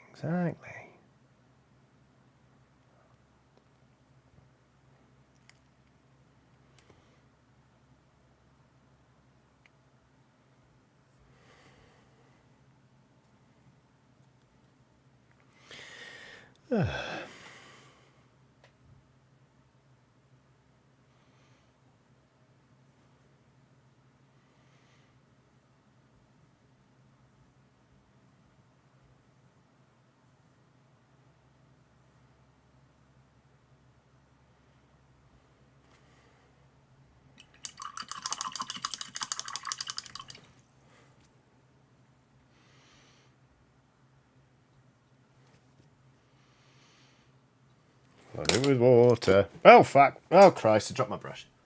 Great, it's all going really well. Damn it. Corio Malayam says, but don't most people kind of perceive the English as arrogant anyway? Yeah, probably. I don't know. There is all that terrible stuff that England's done in the past. I can see how that would add up to a general perception that they're arrogant and dreadful.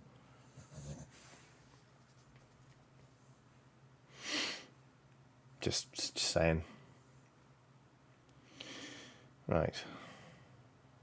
Locking in the metals.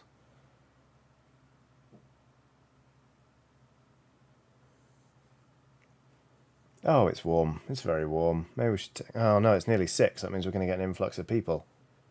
Dang. I'll take a break in a bit.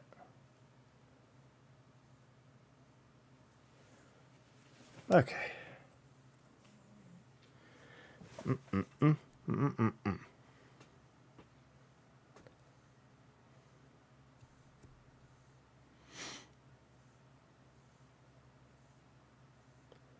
Let's see.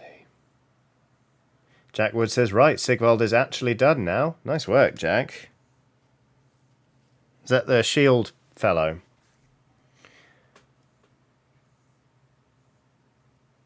The shieldy fighting at dusk non-metallic metals one.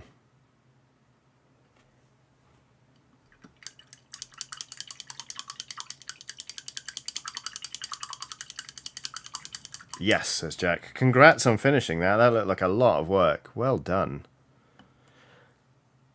Oh.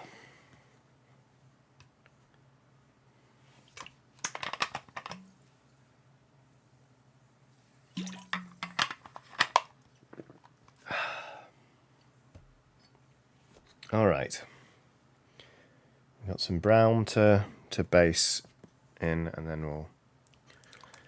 Grumson says, sorry if this has been asked already. Have you played more Strange Horticulture? And more importantly, have you hovered the cursor just to the left of your cat in-game? I've seen that the cat follows the cursor around, but I've not seen anything other than that. And no, I haven't actually played it since I streamed it.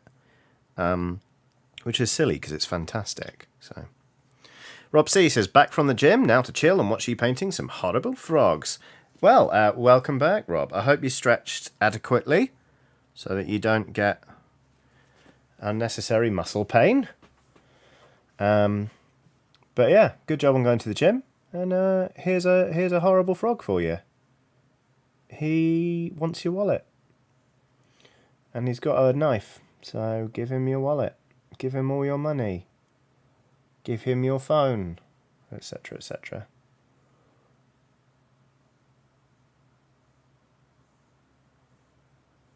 Right. Thunder Cookie says, I've been meaning to ask, and I hope I'm not putting you on the spot, but are there any plans to release more merch this year? I don't know about this year. There's a design in progress for another t-shirt, but I'm not sure when it's going to be done. It may slide to next year, but there'll be more merch coming, but I don't know. It honestly depends how the next month or two shakes out, because it's always kind of...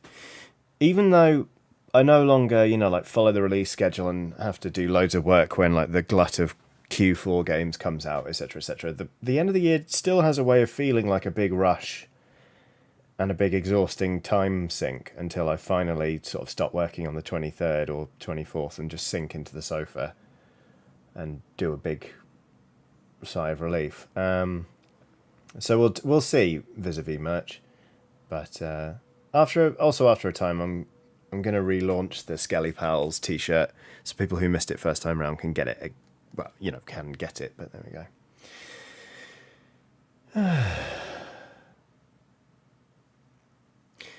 go.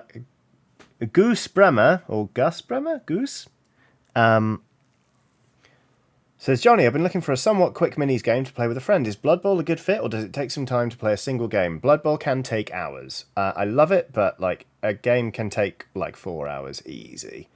Blood Bowl 7s is quicker. Blitz Bowl is even faster and has reviewed well. I've never played Blitz Bowl, but apparently it's very good.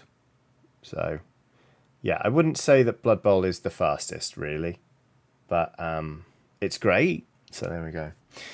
William Judd says, I bring word that Ellen has just defeated all of the Dark Souls 3 bosses. Well, well, well. That's good news. Congrats to Ellen. I hope she's all right. Britt Kelly says, I love Blitz Bowl. Nice. I see what was also good. It's not in print anymore, but the Blood Bowl Team Manager card game. That was great fun. But yeah, that's been out of print for many a year. But yeah. So if you're just joining from Alan's Dark Souls Academy, hi, hello everybody. I hope you're all well.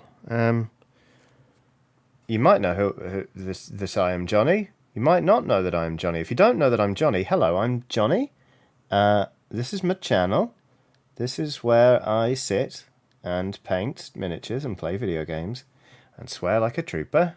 And just generally have a nice time. So there we go. Sledgeman says there's no such thing as a Gruffalo. Jason Todd says there's no such thing as a Gruffalo.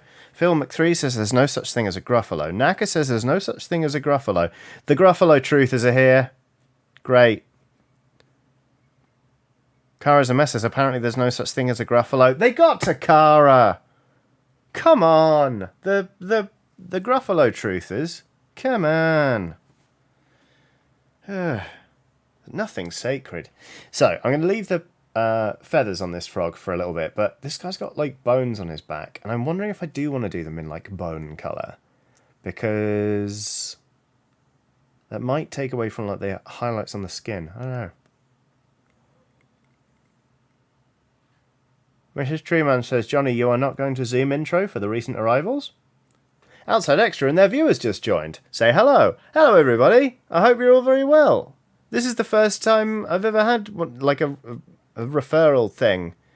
That's like, it's like a raid on Twitch, but not quite that. But hi, my name is Johnny, and I am I stream and that. You might know me from being the DM for the Oxventure, and yeah, there's no such thing as a Gruffalo, apparently. Isn't Mark Gruffalo the Hulk or something, says EO122. But yeah, hi everyone. Not quite as smooth as Twitch, says Aiden Folks. But it's nice to see you all anyway. This is my channel. So when I'm not DMing for the Oxventure, I paint miniatures, I play video games, I have a nice time. I've got a Patreon if you like, that sort of thing. Manuel Rivera says, hi, Johnny. Luke told us to tell you there's no such thing as a Gruffalo. There you go. There it is. Dan Peterson says, aren't you everyone else in the world? Often. But when I'm not being literally everyone else in the world, I sort of tend to just be one person, and that person is this person, me, Johnny. So, Sheik in Brooklyn says, I've been watching your Prey Let's Play. Thank you very much. I'm having fun with that game. It's very stressful. It's a very flipping stressful game. But yeah, it is good. So, if you're just joining, hi, we're painting some frogs. What kind of frogs? Threatening frogs who like sports. Basically, these are Blood Bowl miniatures. They're unofficial Blood Bowl miniatures, but they're Blood Bowl miniatures. And I started painting up these frogs. I painted this one and was like, oh my god, this looks terrifying. This looks like it wants your money. It's going to mug you. And then I was like, well, I may as well keep going. So I'm painting up a team of just terrifying frogs who want your wallet so that they can buy naughty, naughty street drugs and just carry on with a life of crime. So that's fun. I'm painting these up for a tournament that's going to happen in December. So it's good. Titan Uranus has done a super chat saying, oh, well, my door's going, so I'll be right back. Titan, hold that thought. Great timing. Hello? Yeah. It's some cat litter. That's exciting, isn't it? Wowee! Who doesn't love cat litter? The door's going to go again in a second. That or the guy's just going to dump it in between the two doors. There it is.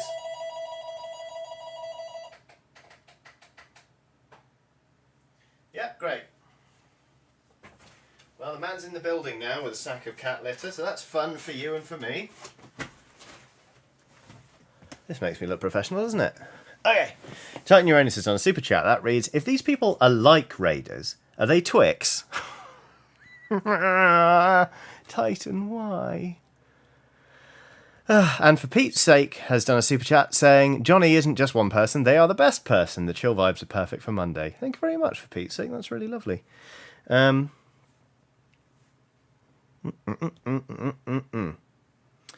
Lepame has said, I was about to ask if they gave any news about the kitten, which must not leave the nest. Yeah, the kitten has had her kittens. So at the minute we have 8 cats in this house. We've got a 6-month-old cat who has just had a litter of kittens that are about 2 weeks old. She was a stray when we... she was really malnourished when we found her. We took her in, and then my partner came into the room and was like, this cat's pregnant. So, there we go. Oh, John Fricker says, you're looking very well today. Thank you. It's very hot in here today. It's very, very warm. Okie dokie. So, anyway, we're painting this frog. We want the frog to look horribly threatening. I'm gonna try with these bones. I'll lay down some cream, and if it doesn't work, we can just do something else. Now, for those of you who are just joining, I'd like to introduce you to a very good friend of mine. This is Wobbletron. Wobbletron is a vortex mixer. It's a little sort of thing that moves around a little bit on this sort of weird silicon boob type thing.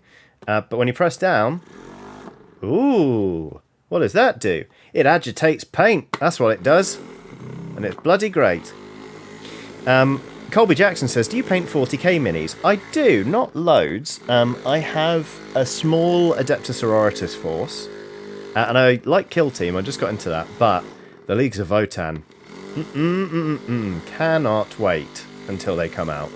Gonna buy the army box, because it's irresistible. Bloody love it. Blah, blah, blah, blah, blah. Ebrel506 says, hail the Wobbletron. Butterscotch says, hey, we used to use those in the lab. Oh, cool. It's this one, I think, it claims to be for tattoo ink, but it's mine.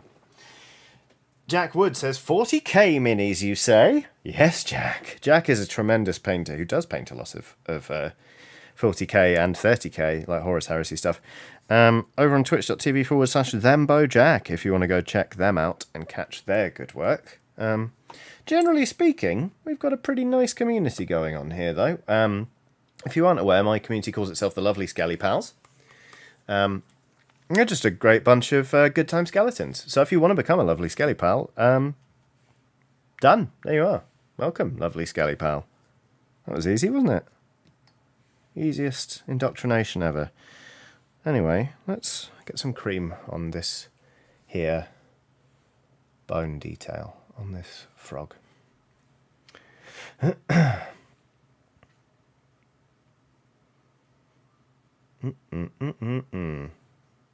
So how's everyone been doing? I understand some of you have been watching Ellen smash out Dark Souls, which is great. I was lucky enough to guest once on Ellen's Souls Academy, although I was completely useless. This is going to sound like a humble brag because it is, but I was I was on the show the week Ellen was taking on Calamite, the dragon, in the first Dark Souls. Was it? Yeah, it is the first Dark Souls, not Dark Souls 3. But I beat Calamite first time I tried when I did a series with Aoife back when I worked at Eurogamer.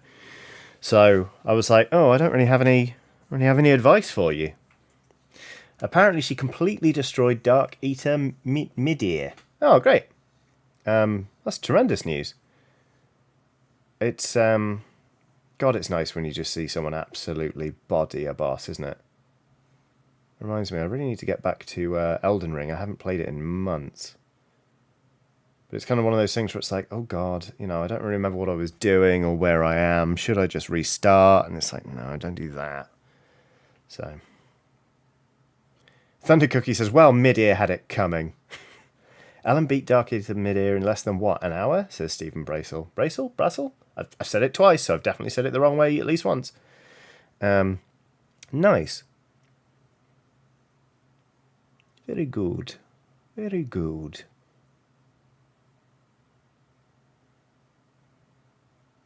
I think that makes Ellen more of an accomplished Souls player than me, actually. I've not played loads of Souls games. I've played Dark Souls, Bloodborne, and Dark Souls 3 to completion. But, yeah.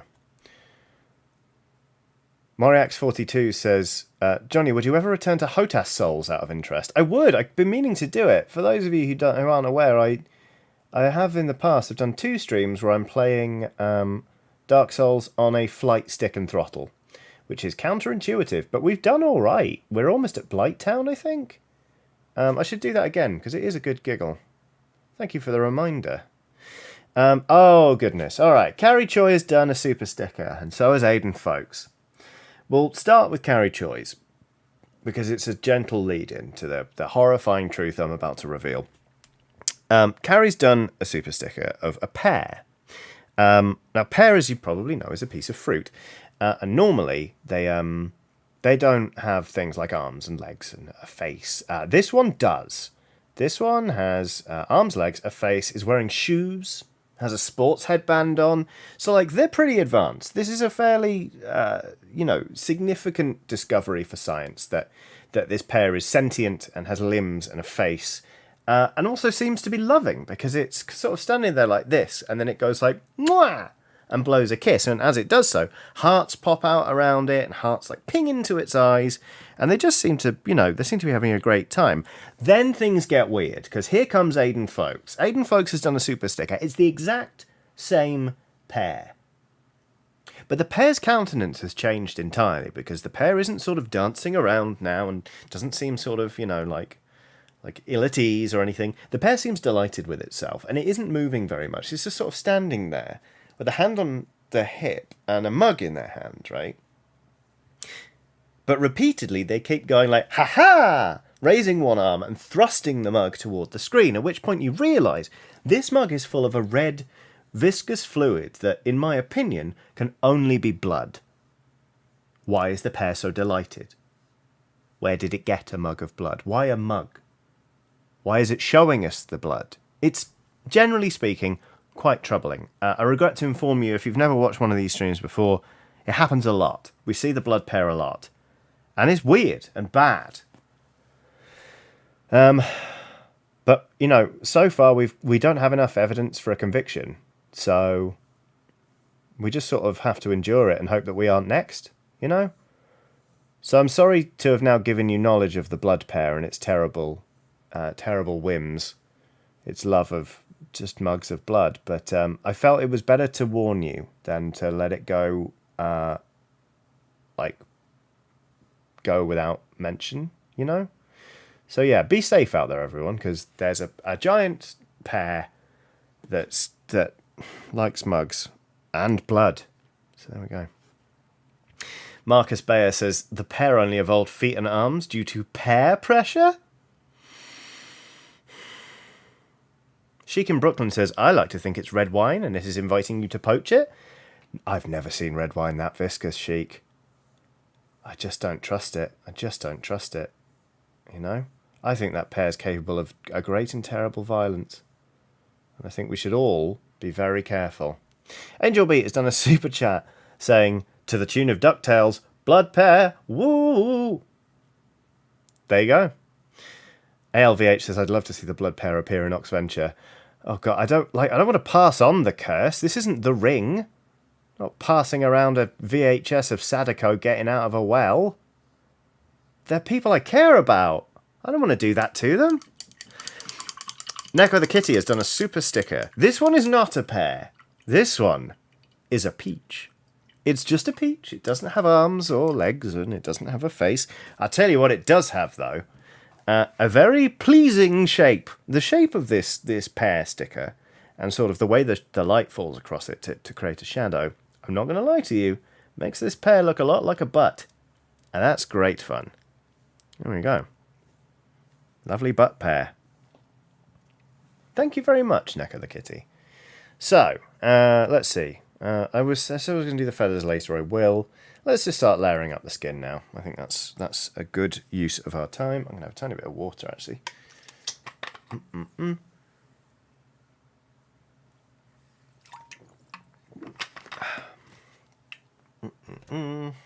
Neko the Kitty says, blood for the blood pear and butts for the butt peach.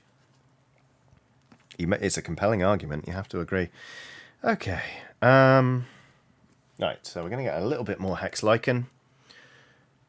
Manuel Rivera says, what about a competition in Oxventure, the Beeples versus the blood pear? That's a real Alien versus Predator scenario, isn't it? No matter who wins, we lose. Fucking Beeples. The Beeples. Just torture us. Just torture us. Ugh. Where's Wobbletron? Kara is a mess. It's just straight up threatening the pear, saying I'm going to eat that pear alive. Please do, Kara. You'll save us all. Anyway, here comes some Gene Stealer Purple. This paint's not been used in a while, so if you look closely, you see there's a line here? That's where the paint is separated. Now watch what happens when we Wobbletron it! The line will disappear. Spoilers. Oh, come on. There we go, that's better. Keep watching the line! Unless this paint's dried out, in which case we could be here all day. Alex Simkin has done a super sticker. This super sticker is of a lemon person. Now, this is the Gene Stealer Purple dried out? Yes? No. How strange. The lemon person. Now, before, right, I said that there was a pear that had arms and legs. So, like, the body of the pear is just the pear, and then the limbs are coming off it. The lemon person is very different. The lemon person is a head, which is a lemon, and then there's just an entire body attached to it with arms and legs. And it's fabulous. Like in this instance, the lemon person is sort of jogging on the spot and then goes to their knees and throws open like a cape, which is kind of like meant to be like lemon segments. It's delightful. It's wonderful. We love the lemon person. But it is just weird that basically the fruit part is only the head of the lemon person, whereas the fruit part of the blood pear is like most of it, you know? It's really weird. Jack Wood says, right, I'm going to go make some food. See you all later. Take care, Jack. That's twitch.tv/thembojack if you want to watch Jack paint. They are so good at painting, my goodness. Just really great. And it's a nice, fun, chill time. Nick Jeffrey has done a super chat saying, by the way, I finished Spoderman and was looking for my next diversion. I blame Andy Farrant for this, as I am now hooked on Yakuza Like a Dragon. Oh, yes, please. I did a preview of one of the Yakuza games when I was at Eurogamer, but apart from that, I've never really played one, and I feel like I should fix that, because what I played was hilarious, and I feel like I'd enjoy it. Maybe for a future series of Press Any Chiodini. What's that, I hear you say? Great question, timely person who asked the question. That's the video game Let's Play series I do. There are loads of previous series on the channel. I've played God of War, Horizon Zero Dawn, Control, Spider-Man, all sorts really. But if you join my Patreon at the second tier or up, you get episodes a whole month early. So at the minute we're playing Prey, and everyone on YouTube has just seen episode 4, but all the patrons of the second tier and up have just seen episode 6. There you go. Right. So there we are. Right, that's enough plugging of a channel, isn't it? Let's start layering up this here frog. So we've basically mixed in the purple I already used with a slightly lighter purple. And we're going to paint the frog again, but we're going to only target certain areas so that there's a sort of sense of light and shadow. So basically, like all of the recesses, like the creases in the skin and all that kind of stuff, we're going to avoid painting this new mix on there. I'm going to swap brushes because this brush is too big.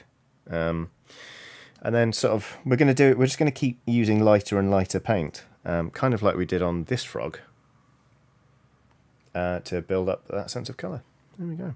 There we go. Joseph Wrigley asks, what game system are the frogs for? I'm doing some Space Marines at the minute. These are for Blood Bowl. Blood Bowl is my favourite.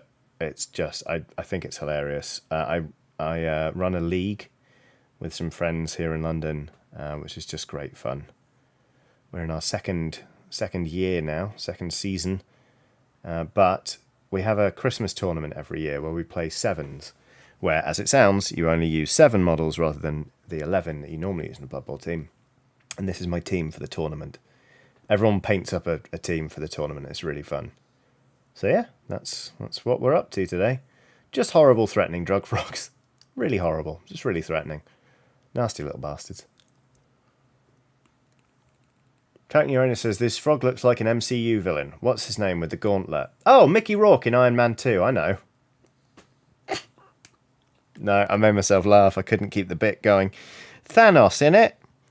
I haven't really watched the Marvel Cinematic Universe films, to be honest. Lucanthia says the drug frogs are for the Bin Goose League. The thing is, I forgot about the Bin Goose trophy, and I made a sevens trophy for Christmas, so I don't know. Neko the Kitty says, Johnny, whatever happened to the terrible trash geese? They're just up there on my shelf. Basically, for those of you who are confused, I got some miniatures of some like screaming geese, and I just made a little diorama where they've tipped over a wheelie bin, and they're like, there's just trash everywhere, and they're like running the town. Keeps me busy.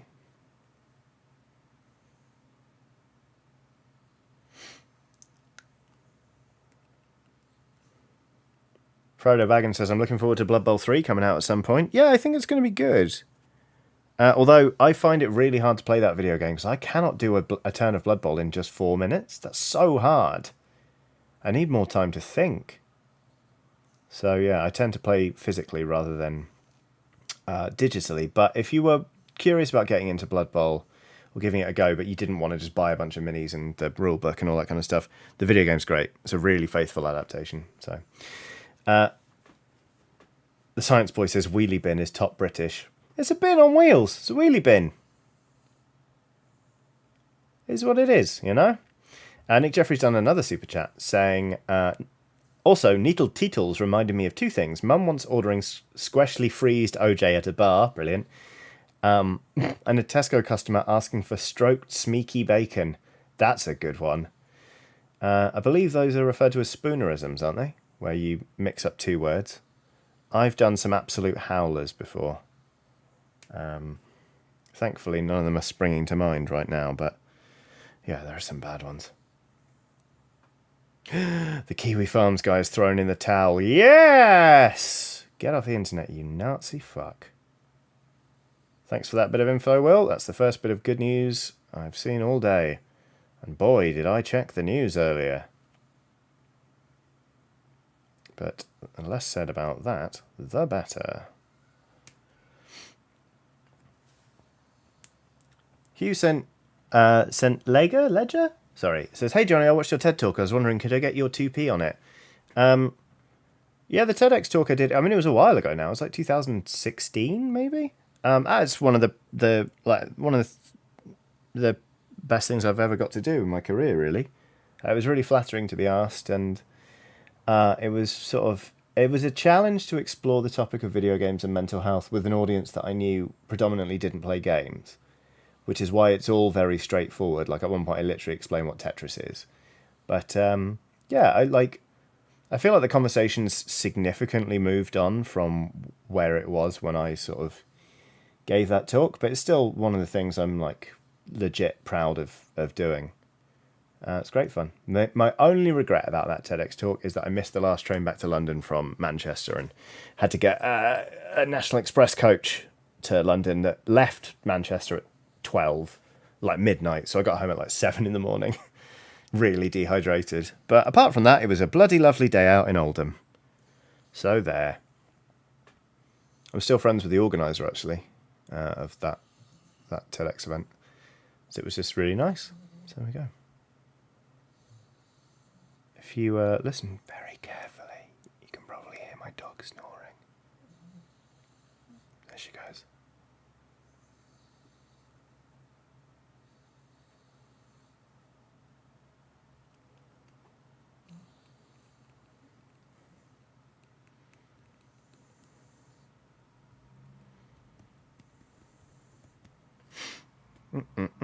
Right, so we've done a layer of purple. It may not look like the biggest change in the world, but just you wait, because we're going to add more light purple.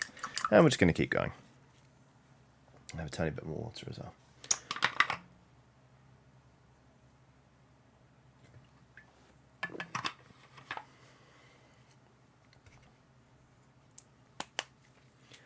Oh.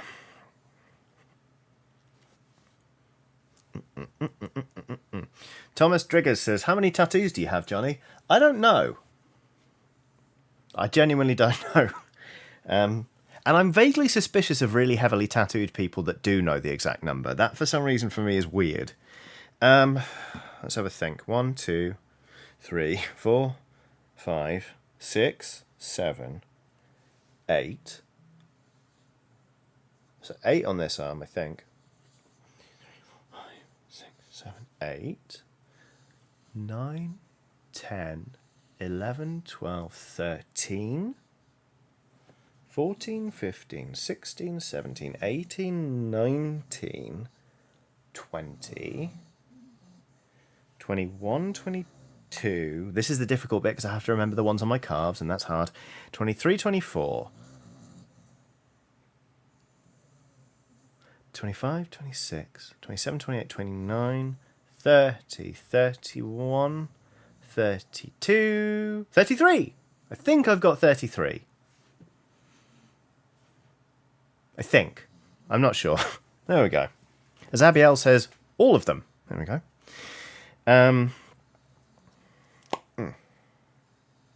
Chaos says, is there a point where multiple tattoos join and become a single large tattoo? No, yeah, maybe. I don't know. I do feel like this one, which is like a crow and a rat fighting on my arm. There's the rat, you can see. And there's the crow. The way it blends into my hand, it does sort of feel like one. But anyway, that's how many tattoos I've got, apparently. We've all learned something today. Okay, a bit more Genestealer purple in there. It's not really changed much, but I might sneak a tiny bit of cream in there as well. There we go, that's better. Right, we've got a lighter purple shade now. So I'm just going to paint the frog again. Ebral506 says, well, got to go. It's been a lovely one. It's been lovely. Have a great day. Take care, Ebral. Dan Peterson says, how many tattoos do you have? Yes. Yeah, pretty much. My favourite one is like when people are like, what does it mean? It's like, it means I had spare money and no one stopped me. There we go. Garina Rain says, did I miss the break? No, I haven't actually taken a break today. I was planning to take a break before 6, and then I forgot, and then all of the lovely people from Ellen Souls Academy turned up, and it seemed like a bad time to be like, I'm going away now for 5 to 7 minutes. So, and I've got a bit more water left in this bottle, but once that's done, I'll go on break. In the meantime, just gonna keep painting a scary drug frog.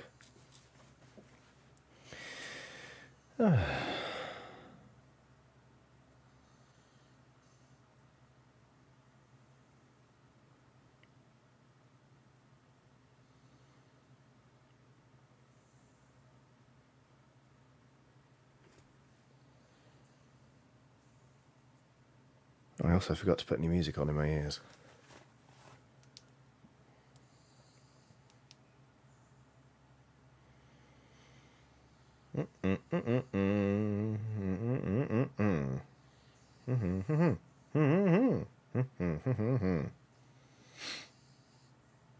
Sure, I'll just have that playlist, that's fine. Cool. Dan Pearson says, scary drug frog, as opposed to amiable drug frog. Good point. Frodo Baggins says, what music do you have on, Johnny? Just a playlist I knocked together a while ago. Currently I'm listening to Idle Teen by Marina.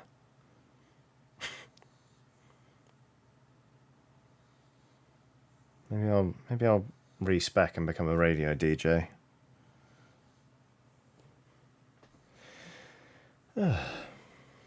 Nathan says, evening gang, home from work, and it's boy time.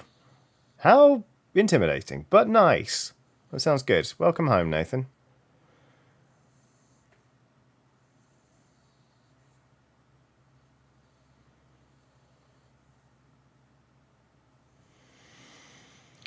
Frog, frog, frog, drug, frog. Butterscotch says, let's see if I can read a book with this stream in the background. Let's find out. Reading is fundamental. I've stalled on the book I'm reading at the minute. I'm reading The Goldfinch by Donna Tartt, which is great, but for some reason I put it down. I haven't picked it up in like a few weeks. I should really get back onto it. So I loved The Secret History by Donna Tartt. I thought it was excellent. But,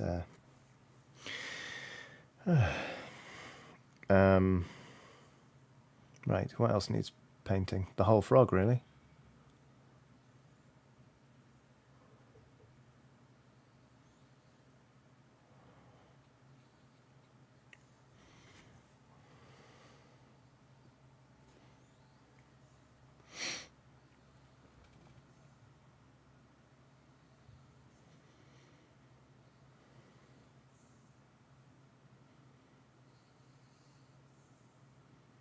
Dan Keller says, I love The Goldfinch for about 2/3 of it, then hated it and put it down never to return.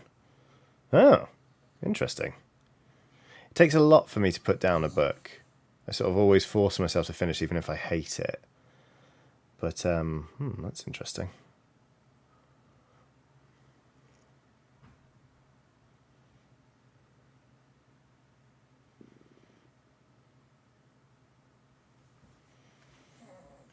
Oh, big stretch, pig. You're a good dog. Will says, I've not picked up my book in a while. I haven't read it in like a month. You know what? I think people go through phases. And like, reading isn't always relaxing or even fun, you know?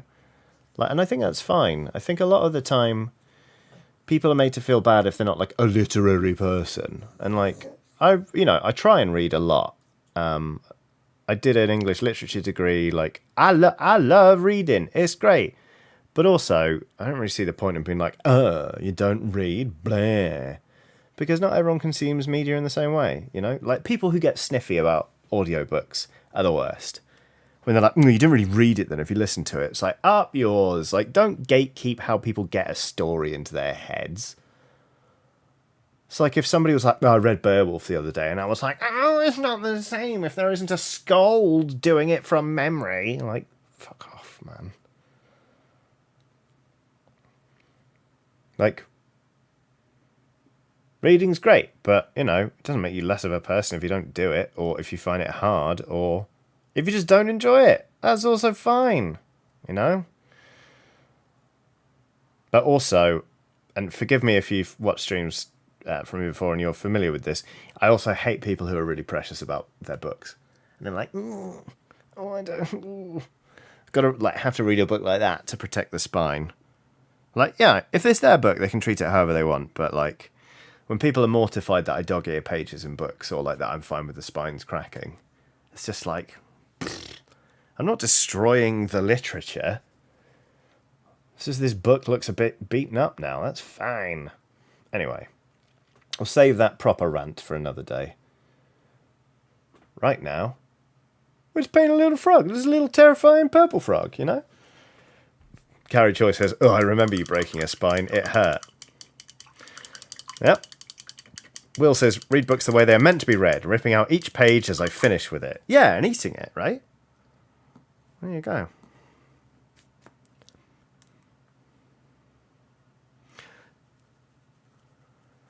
Captain Crimbo says, books are like leather jackets, better when beaten up. Exactly. And very useful if you fall off a motorbike. Will says, no, you put the pages on one of those spikes. Oh. Like a chef's spike. I love it. Very good. Jordan Bishop says, off to help my sister move. It's been fun. Take care, Jordan. I hope it goes really, really well. And hats off to you for helping out with objectively the most stressful thing a person can do, apart from, like, I don't know, give birth. See, Chaos gets it. If you weren't meant to burn the pages after reading them, they wouldn't be made out of pleasingly flammable paper. See? I mean, if you've ever read House of Leaves, there's that amazing bit where Davidson is reading a book, and he's reading the book by burning the pages as he's finishing them, because there's no light source, and it's great, you know?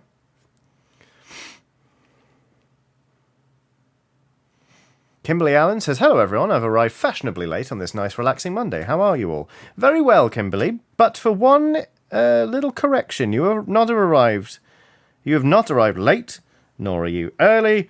You have arrived precisely when you mean to. There is no late to one of my streams. There's just when you show up, you know? The day I become one of those streamers that expects an apology from people for turning up after the start is the day I no longer deserve to have an audience. So there. There we go.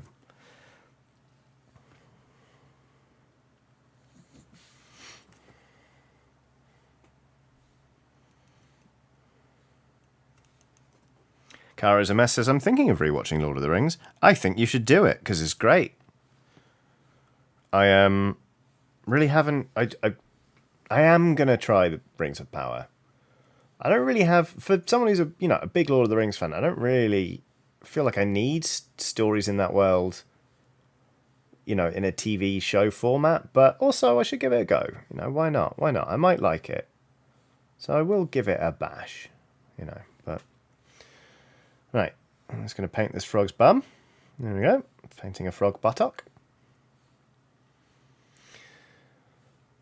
I feel like there's, it's less obvious the kind of contrast that's being built into this frog with the purple. It feels like it's going to take a few more layers to really make it pop. But also, it's quite pleasing in that the layers seem to blend quite smoothly. So, swings and indeed roundabouts.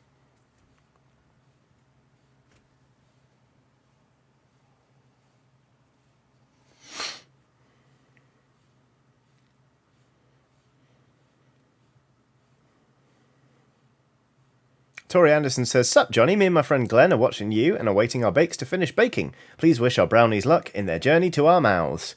Brownies? You probably can't hear me because you're in an oven, and also your food. But, hey, you turn out well, please. Tori and Glenn, good luck. I hope they come out delicious, and I hope they complete their journey to your mouths safely. And from thence they shall go on an entirely new journey. To what end? No one's sure. Maybe don't mention it to the brownies. It's fine. They'll work it out. They'll work it out. They'll discover yeah. Okay, cool. Hope I didn't make that weird. Enjoy the brownies. There we go. Will says, ooh, Johnny, what do you reckon to Immortality as a stream game? I don't know, because, hasn't it also... I think it's got, some fairly strong female nudity in it. which might be difficult from a streaming it perspective. From review I've read, it seems like there's some, like, you know, some fairly explicit material. So we'll see.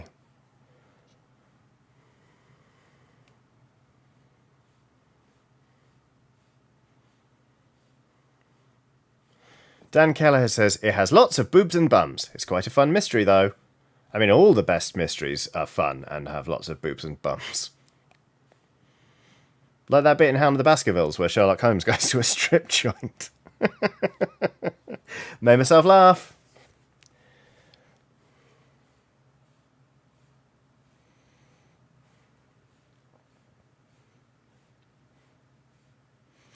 So, Sherlock Holmes and Dr. John Watson are lying in a field on their backs. It's a dark night, and they're looking up at the stars. And Sherlock Holmes says to Watson, Watson, you know my methods. Look at the sky and tell me what you can deduce. And Watson goes, very well. And he looks up at the sky for a while. And he says, well, from what I can tell, it is about 3 o'clock in the morning. We're 2 days off a new moon. The wind is blowing from the southeast.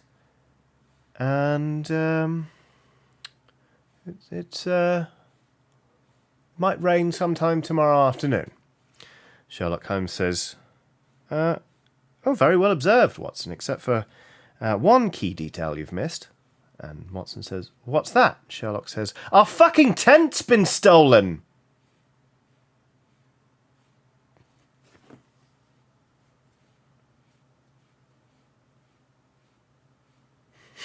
There you go. Haven't told that one in quite a long time, but I do really like it.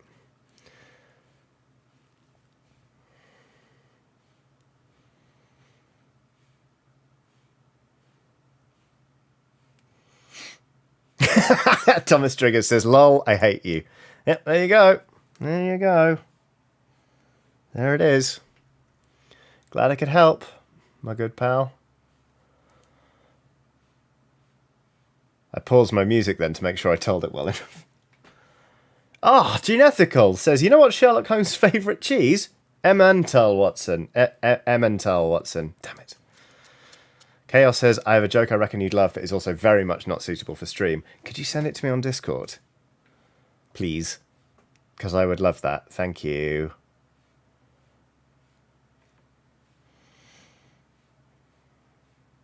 It feels good to tell a joke on stream that isn't just the B joke again. As much as I do love that joke. It's my favourite joke in the world, but still. Aiden Folk says, now we know how Johnny feels reading our puns. Yes! Take that, Aiden! Zega Genesis says, it's jokes like that make us Scandinavian, you. Yeah, well, you give some, you give some, you get some. Goes around, comes around, etc., etc. Right, that's another layer done. Frodo Baggins says, let's hear the B joke again. And Carrie choices, if you do the B joke, you will not stop laughing. Cam says, Sherlock Holmes breaks into houses by squeezing citrus fruits into locks. It's lemon entry. Oh, that one really got me. That's really good. Yasmin W says, oh Lord, not the B joke again. Oh yes, the B joke again. Dare I? Yeah, I'm gonna... Am I? I am. I'm going to tell the B joke. Why not? Angel Beat has done a super chat saying, for the intense Sherlock joke. Nice. Okay. Here we go. So. 3 beekeepers go into a pub. And they're sitting around. They start having some drinks. And after a while, they've had a few pints. They start boasting. The first beekeeper says, I have got 70,000 bees in 4 hives. The next beekeeper says, that is nothing. I have got 200,000 bees across 20 hives. The final beekeeper puts down his pine and goes, that is nothing. I've got 1,000,000 bees in 1 hive. The other 2 beekeepers go, 1,000,000 bees in 1 hive? The third beekeeper says, yeah, fuck them. They're only bees.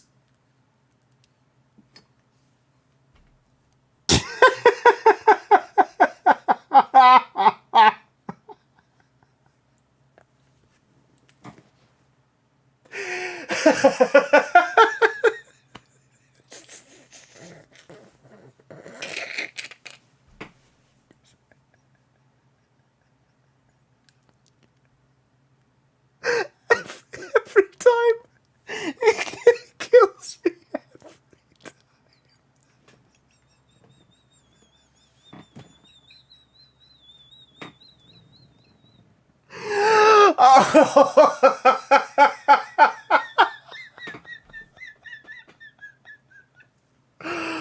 Oh, oh,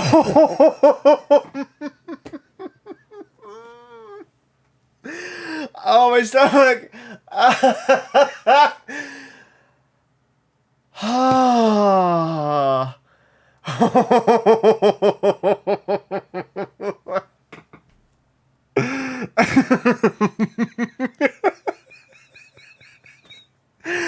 Oh, ow, ow, ah.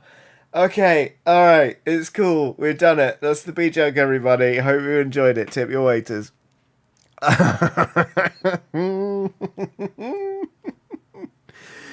Oh, oh, oh.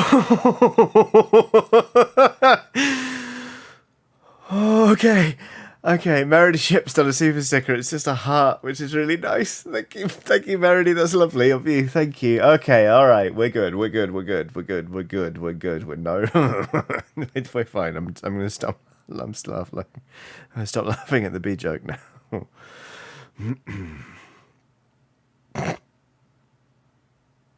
Does anyone need it explaining? Oh, okay. All right, we're cool. We're cool. I'm just mixing some more pale sand into this purple. So, we're going to do another coat on the frog, and then it'll be nice. Oh. Okay. All right. We're good. We're good. Everything's fine. Oh, wait, hang on a minute. There we go. There we go. Well, there we go. David Cunningham says, I'm so happy they find this so funny and sad that I don't. Okay, well, it is an anti-joke, in fairness. Like, it's kind of meant to be subverting jokes in general. But the humor, if you can call it that, comes from the fact the other 2 beekeepers are asking, like, there's 1,000,000 bees in 1 hive, and they're intrigued by that because logistically it sounds weird. It's like how does that work? You keep 1,000,000 bees in just 1 hive. There are questions like, why so many bees in 1 hive? How big is the hive? They're concerned about the logistics. And he says, fuck them, they're only bees, because he thinks they're worried about the bees' welfare. So he thinks they're being like, 1,000,000 bees in 1 hive, that's not fair on the bees. And he's like, no, fuck them, they're only bees. It's not.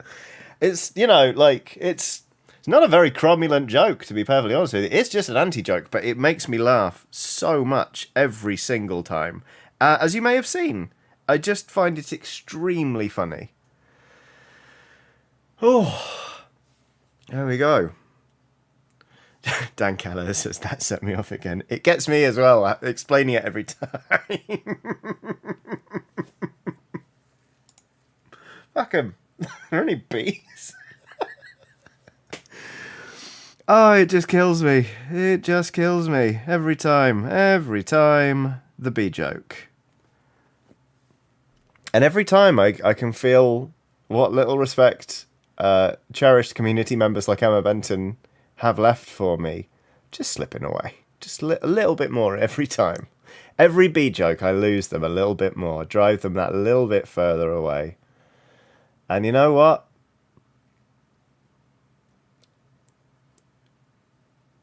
Sometimes that's just how it goes, you know? Sometimes you're on the up. Sometimes you're driving away a really nice community that you built over 14 years on the internet over a joke. Aww. Emma Benton says, I have the utmost respect for the B joke and you. Charisma says, you could never lose me, Johnny. Aw, thank you. I will not take that as a challenge. That's very kind of you.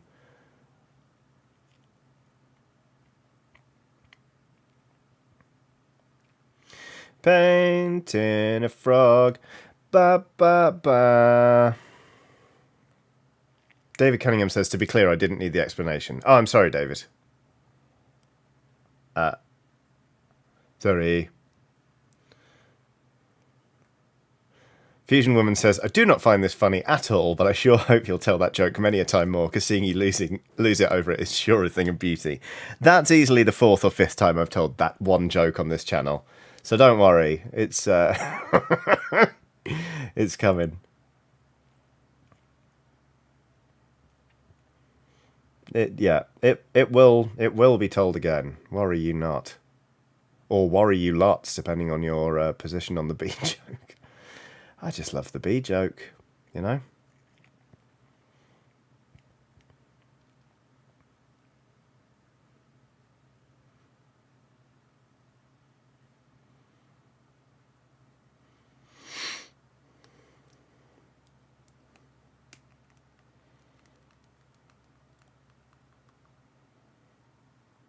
Okay, Will's typing. Well, Will's typed a joke, and I like where it's going so far. Science Boy says, if that's the B joke, what's the A joke? Good question.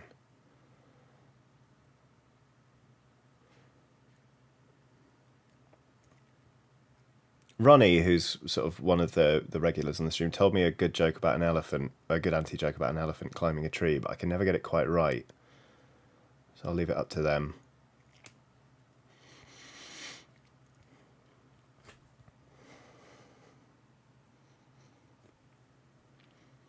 I am absolutely telling this joke once Will's done typing it out, because I want to know. I want to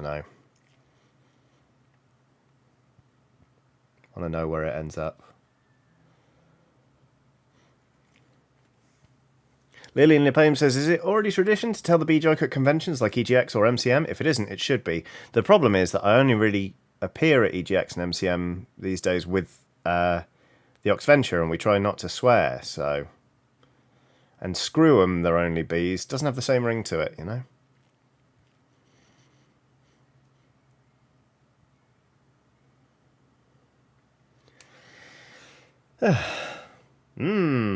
Smooth layers.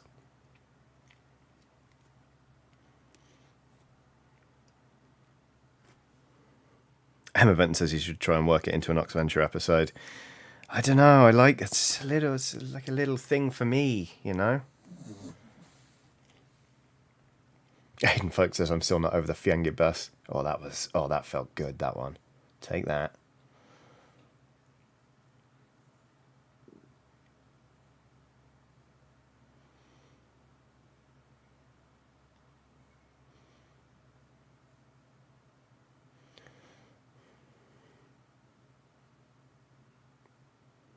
This joke is such a long time coming from Will. My God. Practically a thesis at this point. You're going to need a viva. You're going to need to defend it. Nathan says, I will give you 50 quid if you make the B joke the opening monologue for an Oxventure. Nathan, they know me so well, they will see that coming a mile off. I will be bundled off the stage.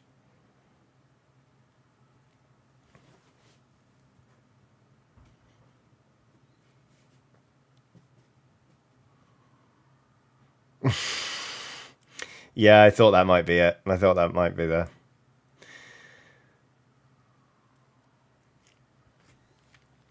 Well, I mean, I've said I'd do it, so I'm going to do it. Okay. So there's this black and white knight, and he's on a black and white horse, and one day he rides up to the gates of the castle and says, "Hello, I'm the black and white knight on the black and white horse, and I want to marry the princess." And the guard looks at him and says, "Oh, let me speak to the king." And he walks down the wall and away from the gates and goes up to the king, and he says, "There's a black and white knight on a black and white horse here, and he's here because he wants to marry the princess." And the king says, "A black and white knight on a black and white horse? I'll go speak to him when I can." So the king walks out to the gates and looks down at the black and white knight on the black and white horse and says, "What do you want?" The black and white knight on the black and white horse says, "I'm the black and white knight on the black and white horse, and I'm here to marry the princess." And the king looks him over, sizes up and says, "No." That one is actually quite respectful of people's time. I was once told one, and I'm not going to tell it. I'm going to give you the real like shortened version. Basically, the joke was that there was a church had just had its roof repaired, and the day it reopens, and they're like, "Here's the church. We've raised the money." It burns down, and when the vicar or the priest or whatever is sort of like getting people out of the congregation, he sees a tiny green man running away from the church. So he chases him, but doesn't get very far because he's not very physically fit. Whatever. So. Okay, so that's the basic loop. So after that, he raises money to rebuild the church roof. He also gets training in case it happens again. And sure enough, they open the church, roof gets burned down. He chases him, he gets a little bit further. Repeat. Every time, more money, church roof, burns down, gets a little bit closer, gets a little bit closer, gets a little bit closer to catching him, until eventually he manages to follow him onto a bus. And he's been, chasing him. This is like the honest to God, the way this person told it to me. This was like the eighth cycle. That it was such a long joke. And the little green man goes into a pub and gets a drink and sits down. And the priest comes up to him and goes, "Are you the little green man who's been burning down my church?" And he looks up at the priest and says, "No." And that's the joke. I could have punched him when he got to that punchline. It was wild.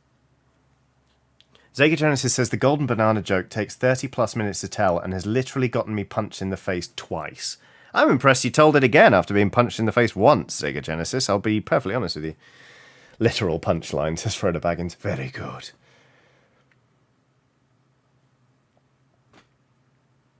Punchline.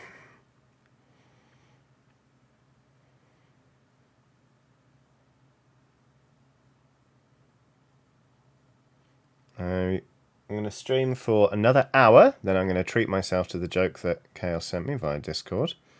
That's going to be fun. What are you all doing with your evenings? How's your week looking? You got much going on this week? My week is... I've had such a busy time the last few weeks that my week is actually blessedly quiet for once, and I'm going to keep it that way, which is really good. Amy Owens says, "My favourite non-joke is about a horse that joins a band. I told it at Christmas and my family disowned me." Oh, God. Happy Bob says, "I have arrived precisely when I mean to." Rob C says, "Sounds like the clown joke where the first 15 minutes is refusing to tell the clown joke because it's too long." Oh, God.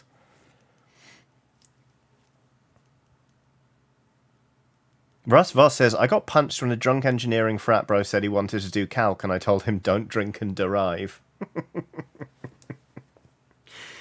Oh, goodness. I like that one. That was good. Thurry Weaver says, "Got all 4 of my wisdom teeth out on Friday. Ouch. I'm now eating all of the soft foods." I can't blame you. I, touch wood, haven't had any of my wisdom teeth erupt. And I'm hoping they're just going to chill. It's going to stay in there. So that'd be nice. Thomas Drigger says, "Okay, you guys have officially made me want to watch Lord of the Rings today." You know what? It happens on this channel. We're never that far away from talking about Lord of the Rings.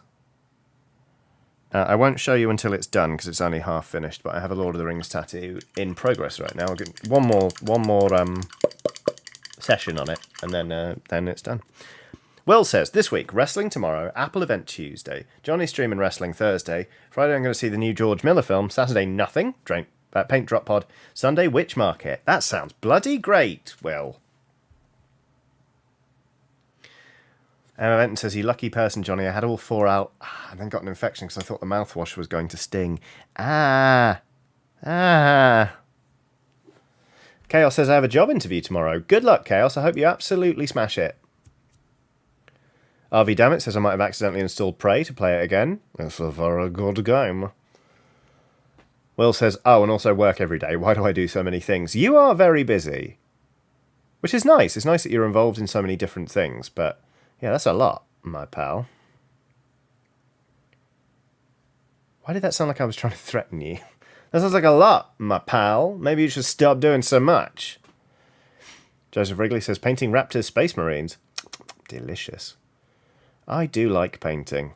It's been really... I've really hated not being able to paint for a couple of weeks because I've just had too much on. I am in a sort of middle phase where I really want to push my painting techniques, but I don't quite know how. Because I feel like I've developed a sort of a way I like to paint and a style, if you can call it that. But I want to take it further. I want to sort of improve, but I don't really know how, like where to be focusing, you know. But yeah, I just like painting an awful lot.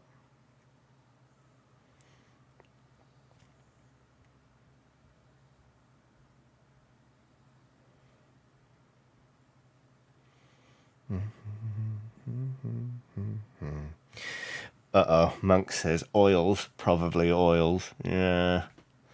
Lewis Calfer says, uh-oh, Jack will suggest non-metallic metals. Well, Jack had to go, so Jack's not here to suggest non-metallic metals. Also, I don't really want to do that. Abiel says, any advice on starting mini paints? It seems cool. Pick whatever colours you want to paint something in. Don't feel like you have to do the design that's on the box. Pick a model you are excited to paint, because if you are painting something you think looks boring, you will be bored when you are doing it. I started painting in like 2017, and it is still just as true today as it was then. That like I find a model I'm excited to paint so much fun, and sometimes I need to like bribe myself with a model that I think is going to be a giggle, you know. If you make it feel like work, it will feel like work, and you'll burn out and you'll stop enjoying it. But just make sure you're finding the fun in it, basically. Don't do loads of comparing your own work to others, because like comparison is the thief of joy, as they say. And also, like, you'll develop your own way of doing things and your own things that you like to do, you know, and that's nice. But there are lots of videos online. I basically learned to paint by watching Warhammer TV tutorials with Duncan Rhodes. Tooth and Coats, praise be his name. But there are loads. I've even done one. It's a guide on sort of the general like principles of how I paint miniatures. It's not like God tier advice, but it's a solid enough video, I like to think. Right, this little rascal's getting there. I actually think I'm going to start pushing it quite a bit harder. You know what I'm going to do? I'll tell you what I'm going to do. I'm going to switch to full grim pink. We're just going to start putting in some very subtle pink highlights. I say very subtle. Look at this pink. There's nothing subtle about it. We'll start putting some pink highlights in here, I think. Uh-oh. Amy Owen's doing us a good long joke and has paused to say, God, this is awful. I'm so sorry. Well, I'm going to read it, Amy, so don't worry.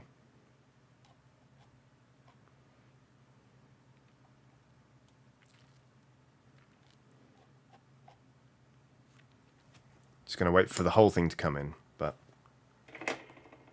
in the meantime, let's Wobbletron, hey? Where have you gone, Wobbletron? There we go. This one's really separated. Here we go. RV Dammit says, I suggest MS Paint and Midwinter Minis for tutorials as well. Yeah, there you go. Wobbletron.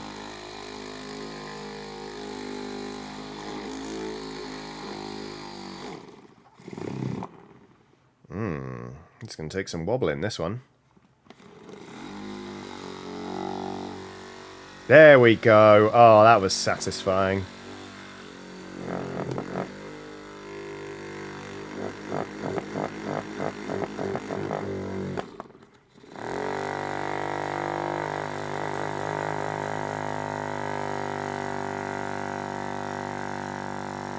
We do like a Wobbletron. There we go. Cara is a mess, says best part of the stream apart from you, Johnny. Don't even worry about it, Cara. It's fine.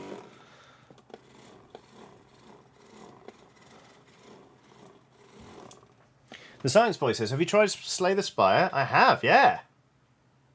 Yeah, I went through a period of really bad insomnia and just started playing it there. Aiden Folk says, at this point we must have distilled the Oxtra viewers down to the ones who can withstand the punnage. Oh yeah, they've been pootling off. But also, you know, like watching a whole stream and then going straight into another one, excuse me, can be tiring. So, you know, if people need to chip on and have a little break, good on them. Who am I to stop them? No, I'm going to start painting some pink into this purple mix. So I think that will be quite interesting. We'll see. Amy Owen. Good Lord. Here we go. Here we go. Okay, this is actually good fun. Amy Owen says, basically, there's a farmer, right? And he's walking past a field one day when he sees his chicken playing a banjo. And he's like, wow, I can't believe this. I'm going to tell someone. So he calls up a big music producer and he says, wow. And this repeats like 4 times, but with a pig, a cow, a sheep, and a horse. And eventually they decide to become a band, and they're very popular. And they all go on tour all across Europe, all over America, and eventually they end up in Japan doing a big concert. And after they finish, the band decides to fly back to their home farm. Now, at the farm, the horse's mother is sick, so when the rest of the band decide to continue the tour, he tells them he's going to stay behind to take care of her. And then when the plane takes off, something terrible happens. The engine blows, the plane catches on fire, and it crashes into the sea. There are no survivors. And the horse sees this news from the hospital. He's devastated. So he walks aimlessly down the street into a bar, and he hops on the stool, and the bartender says, why the long face? Yep.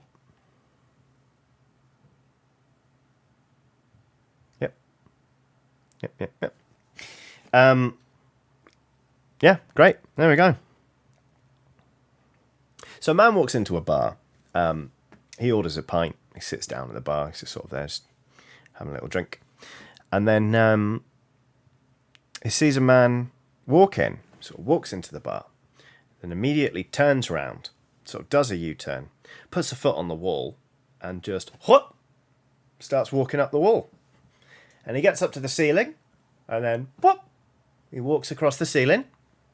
He walks over the ceiling, down the opposite wall, back onto the floor, comes to the bar and says, I'll have a Guinness, please.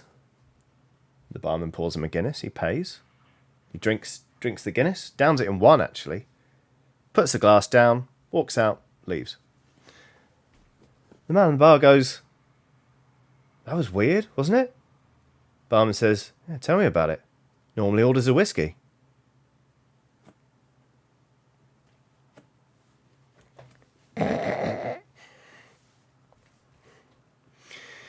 We do have fun.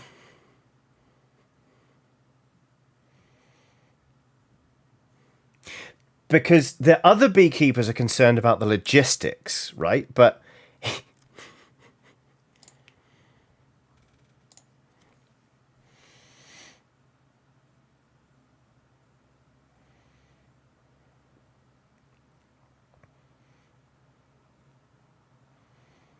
it's been a stream, hasn't it?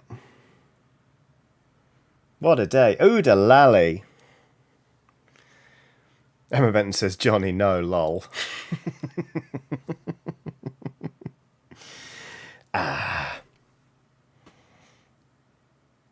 Amy Owen says, I actually missed the bee joke, Johnny, so feel free to release that one again. Dare I tell the bee joke twice in one stream? I kind of feel like I owe it to you, Amy.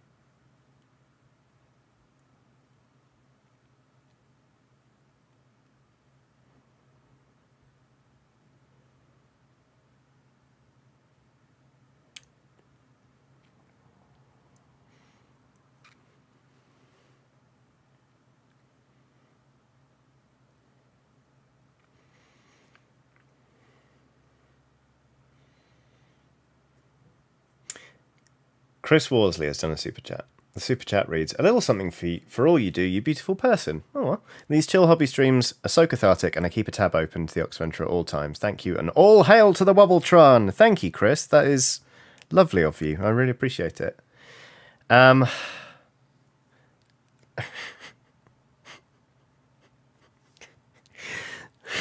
So 3 beekeepers go to a pub, right?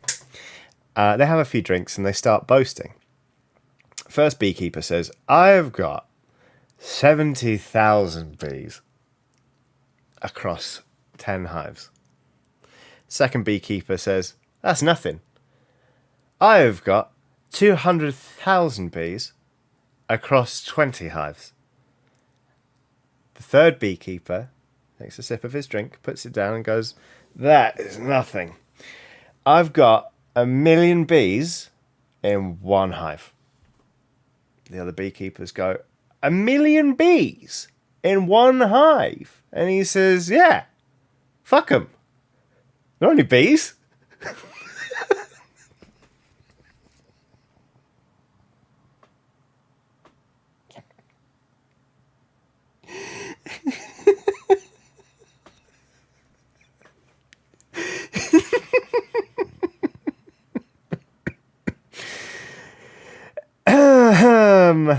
Amy, that was for you. Specifically for you. If anyone else heard it and didn't enjoy it, that's because it was for Amy.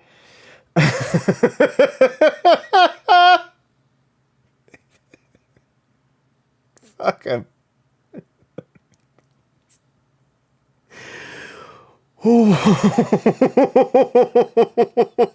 Amy says, sobbing. It was totally worth it. Thank you. Yes.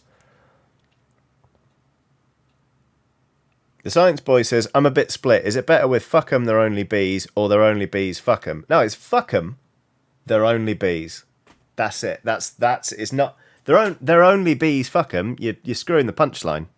Because fuck 'em, like, he was like, fuck 'em. You're not expecting that. And you're like, why is he saying that? He says, they're only bees? It's got to be that way around. It's got to be that way around. I'm very adamant on this.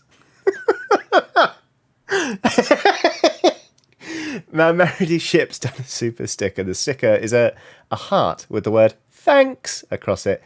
Thank you, Meredy. I suspect not everyone else feels the same way, but you feel that way, and I appreciate it, and I appreciate you. Thank you very much. That's very kind. Oh, they're only bees. Welcome.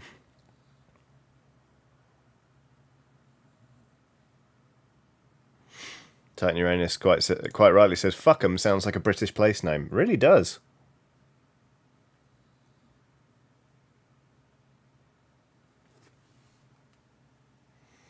You would subject these people to your minster of kiddies. Haywire says, I shall have to tell the bee joke to my co-workers when I'm back in. They're going to hate it so much.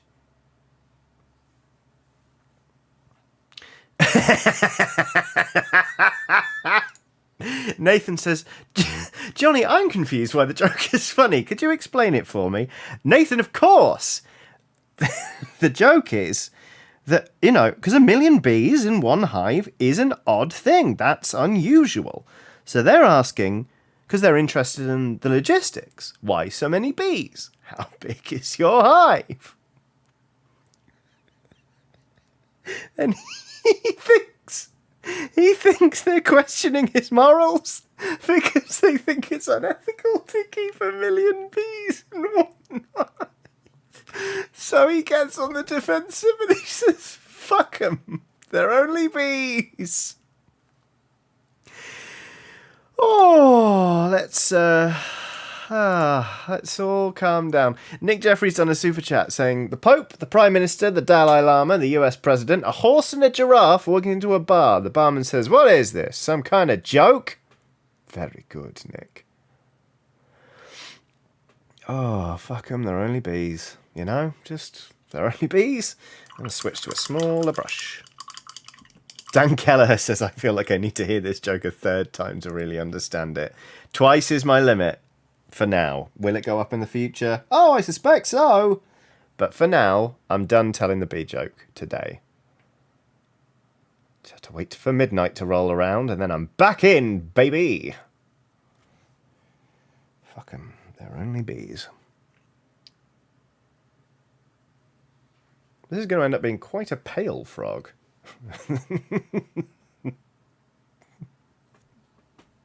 The name you wrote on him was death.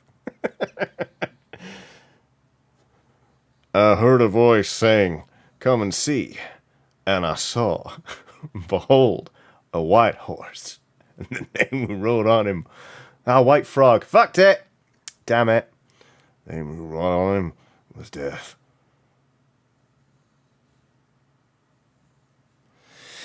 I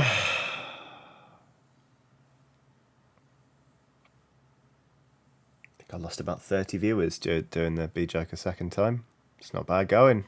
Not bad going. They'll remember me, though. That's the important bit. They'll remember me.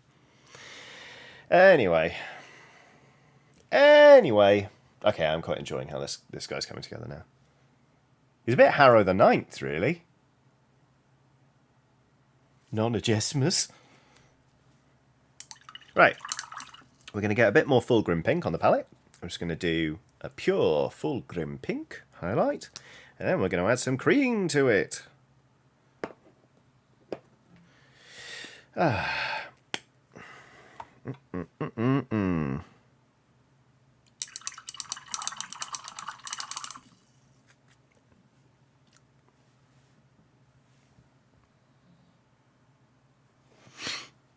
Has the chat completely stopped? Or are people just not chatting right now? The last thing I've seen is Sean Ryan saying, "Also got to love this community." How do I refresh this? I'll just hit enter. Because I'm curious. Of course, if you're all typing, being like, "No, Johnny, we're typing." There we go. There we go. There we go. Oh, I missed a couple of super chats. Will says, "Johnny, are you aware that because I could not stop for death uses the common meter, it can be read to the Pokemon theme?" I was aware of this. To be honest with you, I'm still not over the fact the day you told me that Teenagers by My Chemical Romance is in Ragtime. That's still bouncing around in there. Teenagers scare the living shit out of me. You know? Anyway. Amy Owen has done a super chat saying, "For the B-Joke and for suffering through the horse's band joke, also for the lovely chill stream." Fuck them. They're only bees. Thank you, Amy. I feel like we've really accomplished something here today. But thank you so much for the super chat. That's lovely. And Titan Uranus has done a super chat saying, "Did you hear about the constipated accountant? He couldn't budget, so he had to work it out with a pencil." I'd heard the work it out with a pencil bit before, but never that he couldn't budget. I think that's very good. Lovely. Lally business. Santorio Suni says, "Brick wall misters, scared the living shit out of me." No, it's, difficult, isn't it? Happy Bob says, "Johnny, you need to release a version of Ragtime Teenagers I would buy." Well, I'll get on the blower to Gerard Way, who I saw some tour photos recently. He's not aged a day. My goodness. It looks exactly the same as he did like when they were last touring. Like, before they stopped making music. Wild.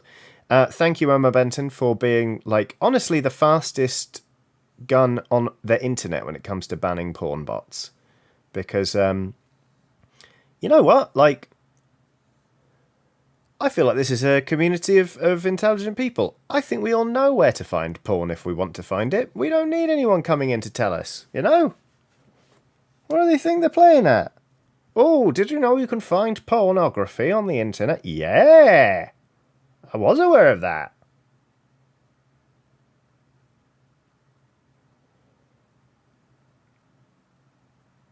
It's like I got a pop-up ad a while ago that was like, "Why watch porn when you can make porn?" And I was like, but that would be a very risky business decision for me to make. That would be potentially like disastrous. I don't really see like outside Xbox and Extra being like, thanks so much to Johnny for running this adventure. Google them on Pornhub. Like, I don't see it. And I'm not saying there's anything wrong with doing porn. Sex work is work. It's valid. I'm just saying that, like, it's a big leap from why watch porn when... Why bother with that when you could be making it? So that's not... Like, why order a beef burger when you could be a cattle rancher? Like, they're very different! You know? And Will also says sex work is hard work too. Yeah! Bloody well is. Like, it's really galling when people are like, they just go on OnlyFans and they just earn a bunch of money. It takes so much work to run a successful OnlyFans page. Are you kidding me? On an internet where that kind of thing can be got for free, like, anywhere, and people are very happy to pirate that shit and upload it themselves, making that work, that's a lot. That is, like, a full-time job. Those people work hard, and they deserve their money. So there we go.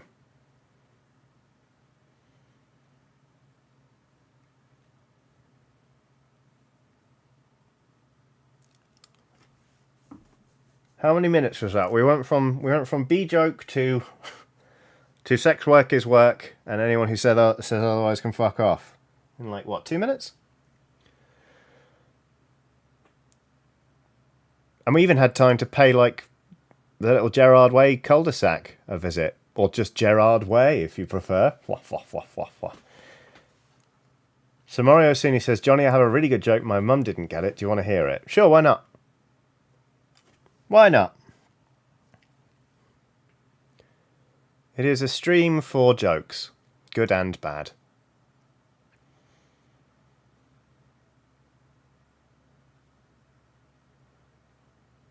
Teenagers scare the living shit out of me. It's just very good.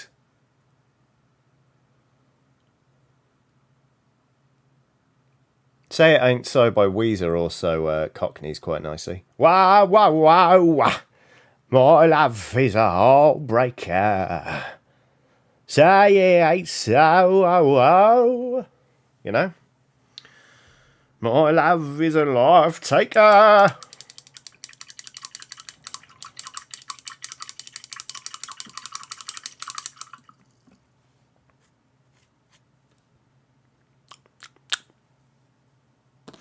And can we do a tiny bit more? Yeah, we can. I reckon we'll mix some cream in here and then. That the science boy says, what is happening? I don't know. Will says, Cockney crooner Blink 182. Ooh. Oi, hello there. The angel from my nightmare. What are the words to that? Where are ya? And I'm so sorry. Cannot sleep, I cannot dream tonight.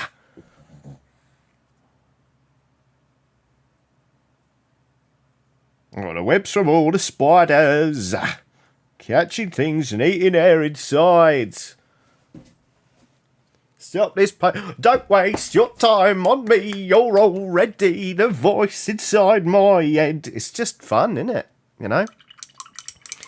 Dave Gresham says, is this a new TikTok sea shanties thing? Oh, I hope not. Amy Owen says, I can't decide between the B joke and the Blink 182. Which one has caused me more damage? Fair, yeah.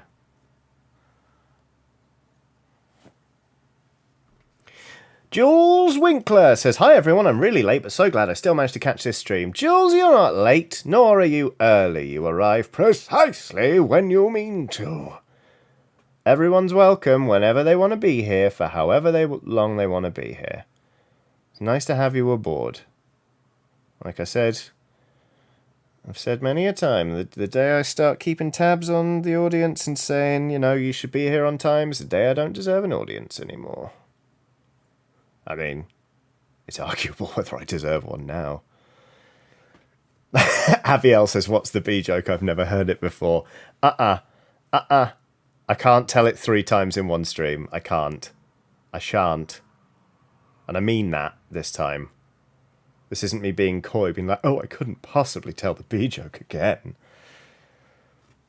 Amy Owen says, Johnny, have you ever considered a ragtime cover album? Christmas is coming. Now's the time. Oh, I don't know. The thing is, right, I play guitar and I do sing, and you know what? I have a great time doing it. I love it. Like, I have a lot of fun. I don't think I'm the best at keeping time, especially not ragtime.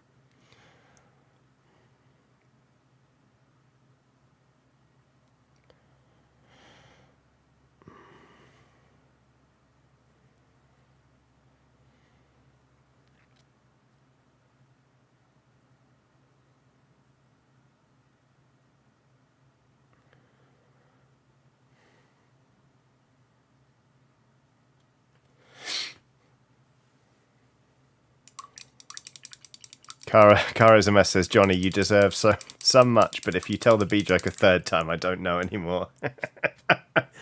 But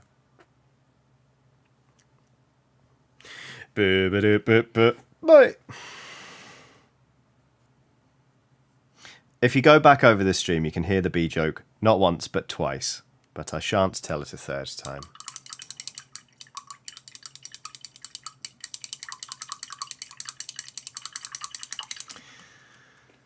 Our friend with the Cyrillic username says, white person with the acoustic guitar stereotype. There's a reason I don't put it online. I just do it for my own personal amusement. Nick Jeffrey says, you can do the B joke again if you pay the zombie bear tax. No, Nick. That's a price I'm not willing to pay. The bear's gone.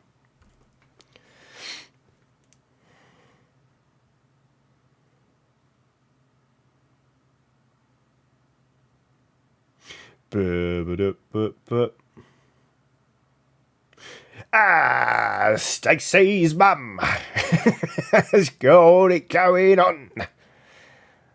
That's probably too much, that one. It's a sobering thought for those who are of a certain age.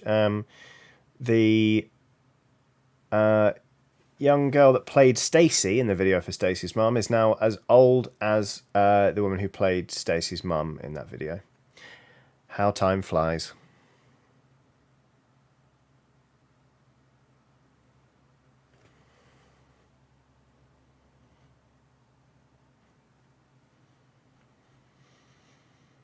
Pomelo Boomslang says, well, that's going to be the soundtrack of 2 AM in my head. Yup. I have had the first track from the new Mountain Goats album in my head for like over a week, and the chorus is amazing. It starts off with him singing, I'm doing this for revenge. But I wake up and it starts immediately in my head so loud. And literally I'm just like, sleep, sleep, sleep. I'm doing this for revenge. Like, what fucking hell? It's great. It's wild being in my own head sometimes. As I'm sure some of you can relate to being in your own heads. No, as far as I'm aware, no one else has been in my head. And I'd like to keep it that way.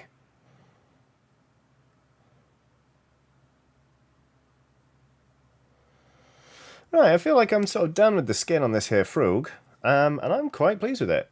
So now we just have to do the eyes. That's not going to be terrifying at all.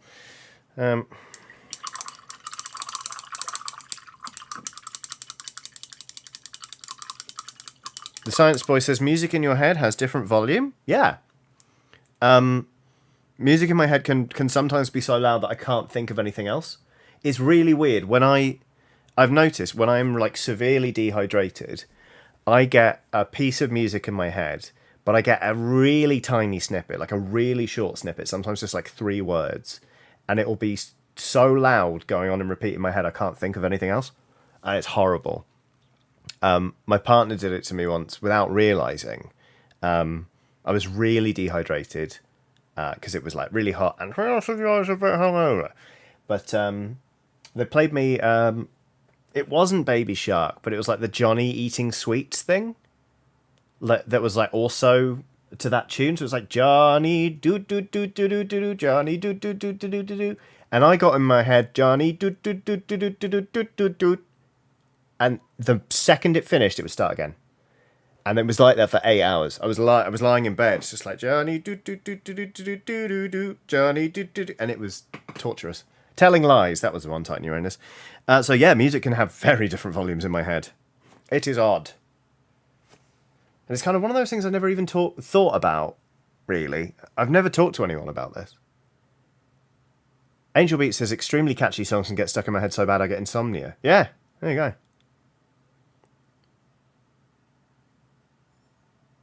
Emma Benton says, I've got music going, a constant narration, and like 8 other things. It's exhausting. I can imagine. Well, I can't imagine, really. But,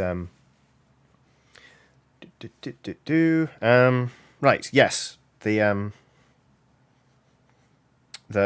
eyes on this, this frog. Oof. We're getting there. Come on. There we go. There's some white paint.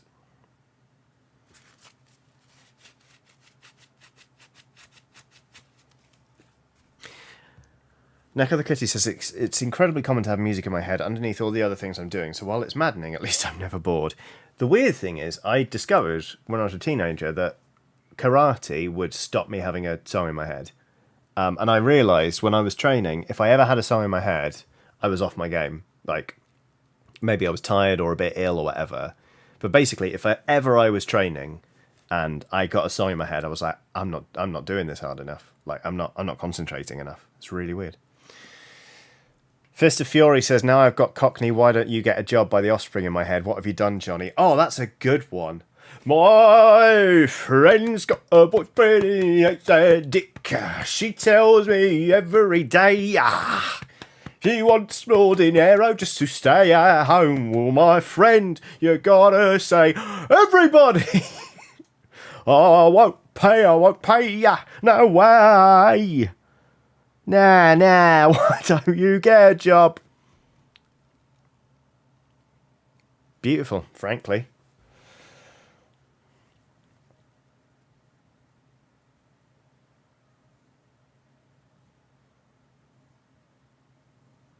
There we go, there's one eye.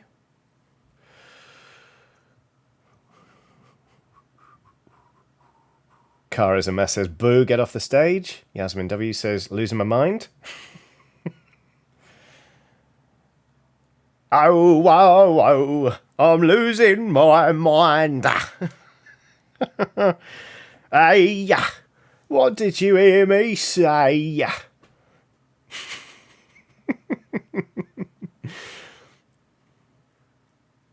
Oh, God, get a job by the Offspring. That's a really solid one. It's probably not too late for me to learn ragtime piano, right? Tits, tits, tits, tits, tits, tits, tits, tits, tits, tits, tits, tits, tits, tits. Flood it with water. Oh, that's bad. That's bad. That's a lot of paint. Flood it with water. Sorted. There we go. Sorted. There's me doing a glottal stop. Like, that's how I normally talk. Give over, Johnny. You sound like you grew up in the home counties, because you did, you twerp. Spoon of Doom! Spoon of Doom has done a super chat saying, hey Johnny, ran my first session of D&D on Saturday and it was a blast. It's not exaggerated to say this wouldn't have happened without you. You're a big inspiration and I aspire to be half as good a GM as you are. Thank you. That's a lovely super chat. Well done on you though for getting out there and doing it. Like, ultimately you're the one who made that happen. So congrats. I hope you had a lovely, lovely time and I hope it goes well every single time because it is a joy to GM. Fuck. Why did you mess with that, Johnny? Get that out of there. Flood it with water. Oh, that eye was... Ah, it's fine. I've saved it. There we go. Right, so we've done the eyes. We just need to do the pupils. And I might pull a beard hair for this, you know, because these are tiny. Happy Bob says, my cat Stumpy, he has 3 feet. He has 3 feet. He has 3 feet. The cat's called Stumpy, as he's got 3 feet. So, can I get one out of my beard without it hurting? Let's see if there's one ready to go. Nope, we're going to do this old school. Oh, Sean Ryan says, Johnny, I think you might have missed my super chat a while back, but it's because me saying how your streams make my days better. I'm going to scroll up and read that thing. If it's still there, I think I've fucked it. No, Sean Ryan has done a super chat saying your live streams always make my days better. Thank you very much. That's really nice of you, Sean. I'm sorry I missed that. I was busy going absolutely bonkers with Cockney songs. Aha! There we go. Right. Oh, it's a short one. But we've got a beard. A single hair from a beard. If you pluck a single hair from a druid's beard, you can dip it in paint and use it to paint a pupil on a model.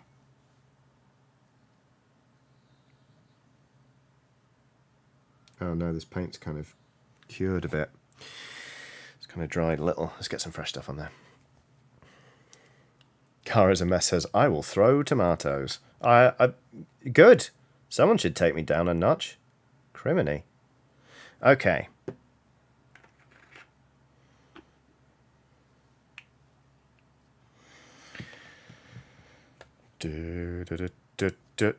No.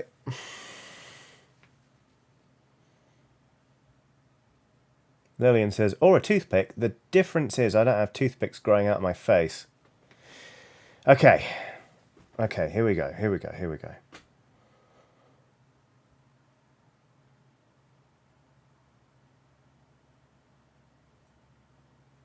No, that's not working. That's literally not working. Like, the surface tension isn't enough. I need to get some more paint on there.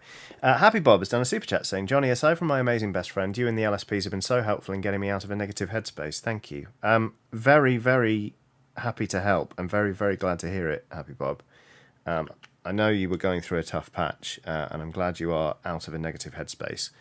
But yeah, I'm delighted that this community could pitch in, because I think they're all bloody lovely. And I feel, honestly, you know what, I'm just going to do this with a brush. I feel very fortunate that I can, say that this community is my one. Still feels weird. It's been like 18 months. More than? April, May, June, July, August. No, almost 18 months, actually. Okay. I won't give you some money, I always pay. Fist of Fury says, ain't called Lovely Skelly Pals for nothing. Exactly. Now, why don't you get a job? All right.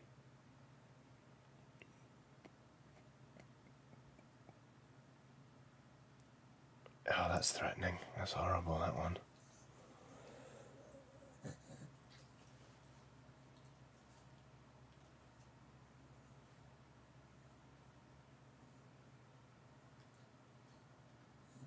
There we go. Phew. Cara's a mess says, Johnny, there's no stopping you, is there? No. Welcome to Americana. Please make your selection followed by the pound sign. Nah. I was listening to that album today, in fairness. Right. Let's have a look at this threatening frog in Zoomo-Vision. His little eyes. Give me your wallet. I will buy some frog drugs. There we go. I should probably do the I should paint the hello. I should paint the pupils. Not the pupils, the feathers. Feathers.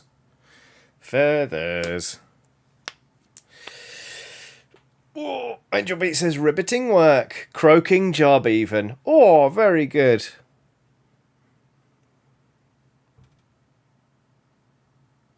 I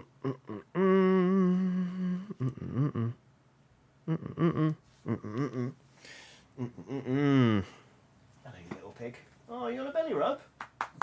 Good gal. Let's wobbletrom some moot green, shall we? Emma Benton says, again, looked up to the TV, and we've zoomed in on Johnny. Oh, God, we have. We're still zoomed in on me. There we go. Ah, Monk says, crack-a-lackin', my friend. Thanks. I'm pleased with it. I'm having fun with this lot. But I've decided this is going to be the last bit of Blood Bowl I paint for a while. going to finish up this team ready for the Yuletide Invitational Tournament, because, you know. And then hopefully it'll be Votan time. It's going to be great. Quite right, Will. Egg time. The egg boys cometh. Can't wait.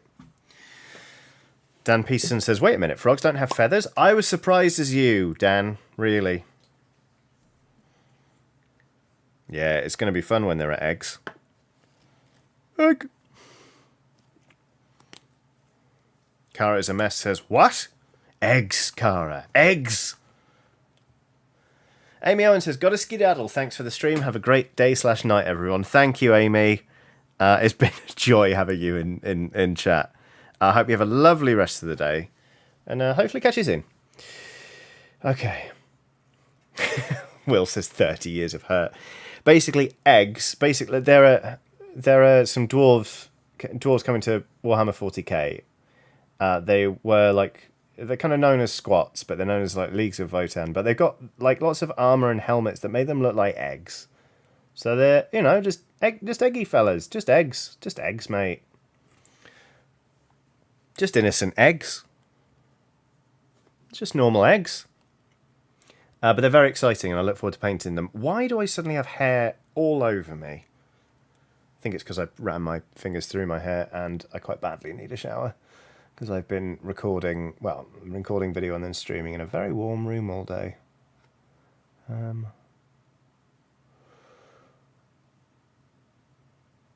So I probably will do that after this.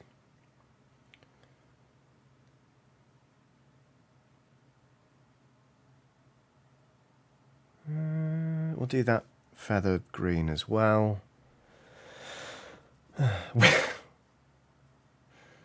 Will says, because you're a mammal, hope that helps, mate. It does, yeah. Monk says, the exo squats of old were so eggy. It's just going to be nice to just, you know, just like make a little egg salad, you know? Give them all nice colours. People like painting eggs. It's normally an Easter thing, but I'm not waiting until next year to paint them. They're great fun. I want to paint them now. Okay, so I'm going to do sort of like green feathers here, right? But then I'm going to do these ones at the back yellow. And what colour do we need to paint them yellow? That's right, brown.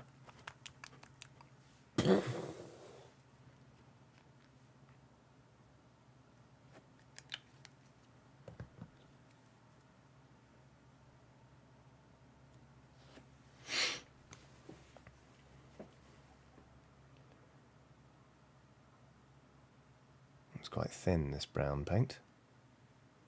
Brown. Brown.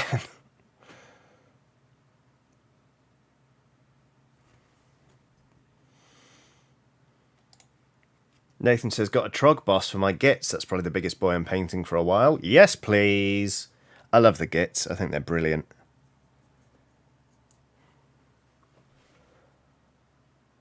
Okay, so brown paint. And then we let it dry. And then we paint the yellow paint on the brown paint. And it looks nice. Colour theory with me, Johnny Chiodini.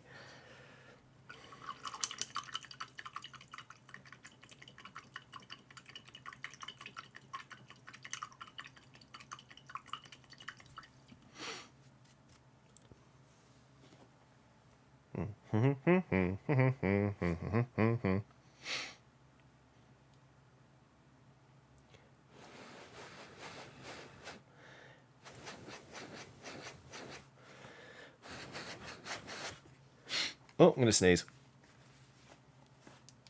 Or am I? I don't know. I guess we'll find out. Just occurred to me, there's a new album by The Who out, and I haven't listened to it. That's The Who, H-U, not The Who, W-H-O. They're a Mongolian band, and I think they're great. So I'm going to stick that in my little ear holes. Well, ear hole singular, I'm only wearing one earphone.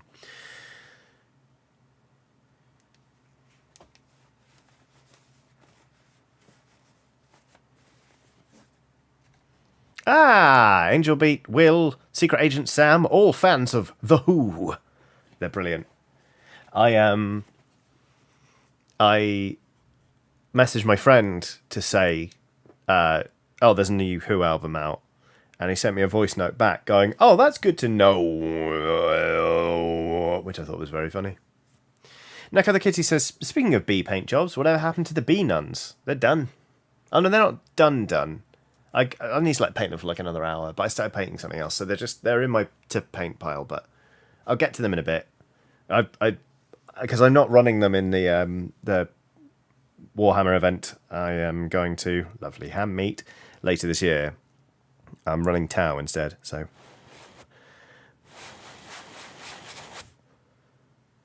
let's Wobbletron some yellow, shall we? Here's some Phalanx yellow. Sherbet.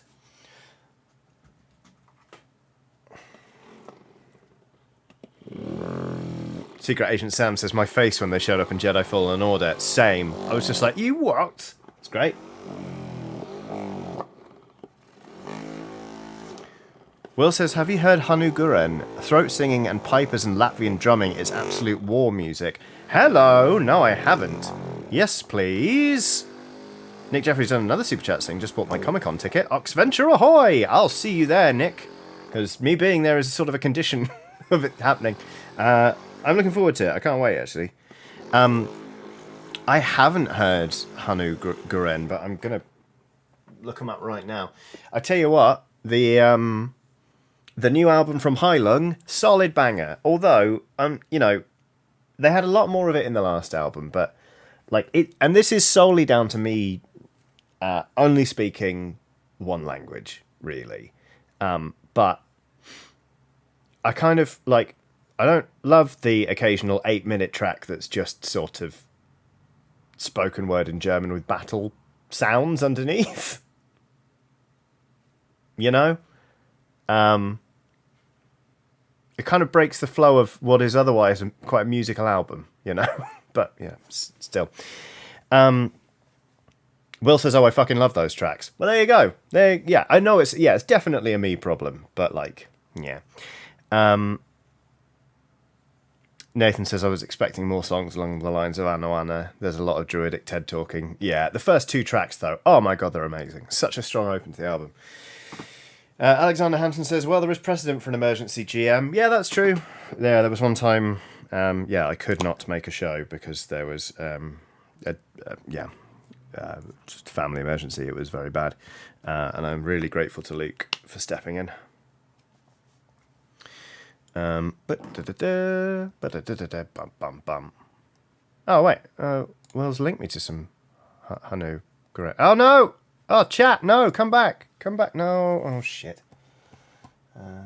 Restore chat to the window. Pop chat back out. That's a weird thing that's never happened to me before. There we go. There we go. David Story says, have you heard of Corpiclani? And if so, how do you feel about them? Yeah, I like Corpiclani. I like their cover of Levan Poker. Or their version of Levan Poker. It's good.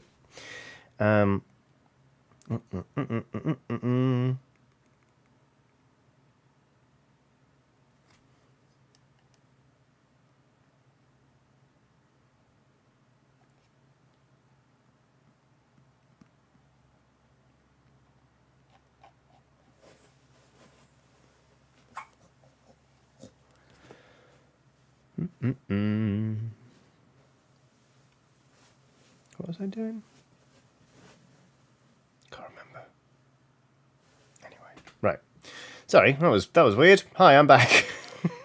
Brain went offline for a second. Let's paint the feathers on this frog. Horrible, threatening frog. This is going to be run as a Sauron, so they're going to be dishing out a lot of crump. Is crump something you dish out? You do crumping. I think you dish out a crump, but yeah.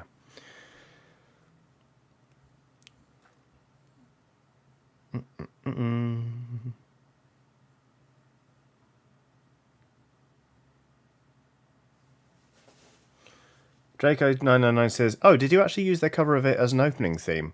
You know what? It's my for next season, my next season's Blood Bowl team, that's going to be the song that they sort of walk out to. In Blood Bowl, there's a lot of like at the start of a match, especially if in league play, because you'll level up your players and they'll get new skills. You basically like, okay, here's my team, here's how it works. This lot move this lot have these skills, yada yada yada.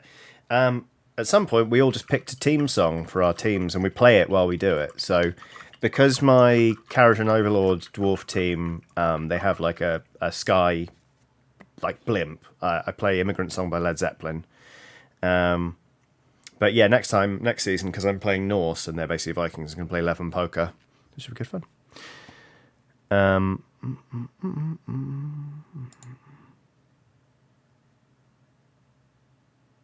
David Story says, my favourite is a tie between Happy Little Boozer and Beer Beer. Oh, these the Corpiclani tracks. I like Wooden Pints. But for a second, I thought you were talking about the Beer Beer Beer song that Rob Manuel wrote years ago. Beer, beer, beer, I'm going for a beer. Beer, beer, beer, I'm gonna drink some beer. I like drinking beer. Happy Bob says it's 4:20 a.m. here in South Australia and I should be asleep as I have a big day ahead. I should also stop overthinking some things. Yeah, Happy Bob, go get some rest. I think that would be a good plan. A well-rested Bob is a happy Bob. And in any case, there's 9 minutes of this stream to go, so you're not missing much. So yeah, but I hope I mean, I'm not dismissing you, but I'd go to sleep if I were Happy Bob. But yeah, I hope you have a very good day and that you do feel rested, etc., etc. Yeah. Thanks for being in chat. Right. I'm just going to check my phone for a sec, because I want to put on Hanu Guren. Wait, that's a song. That's not the...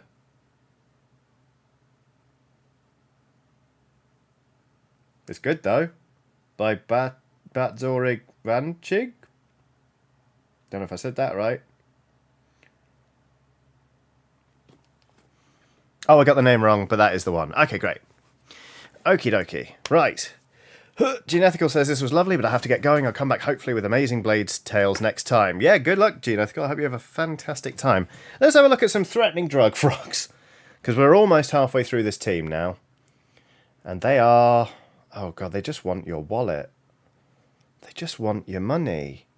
It won't give me your wallet. They're horrible. What have I done? Oh, shit. Oh, that one does look like Stonewashed Jeans, in fairness, doesn't he? Yeah, weird. Uncanny, I would say. You know what? I'll do it in a big old full face. Hello! Okay, I'm into this track, Will. It's nice. Oh, come on. Give us your wallet. This hurts. Wow. There we go. Give me your wallet. Give us your money. We want some drugs. That's what they're like. That's the drug frogs. Horrible. Just horrible. Nasty little drug frogs. Hello, here's my face. Gotta stop doing that. There we go. Oi! Okie dokie. I think this team's going to be fun when it's all done. I feel weird about painting each one of them a different colour. I don't like it. I like teams to have like unifying colours and to look like teams. But I just think it's so funny to have multicoloured drug frogs that I'm just going to let it lie. So anyway, I reckon, because I didn't take a 5 to 7 minute break today, because apparently just didn't, whoops. What I'm going to do is I'm going to shove off 6 minutes early and take that time back, because I'm done. I've painted all my frogs for today.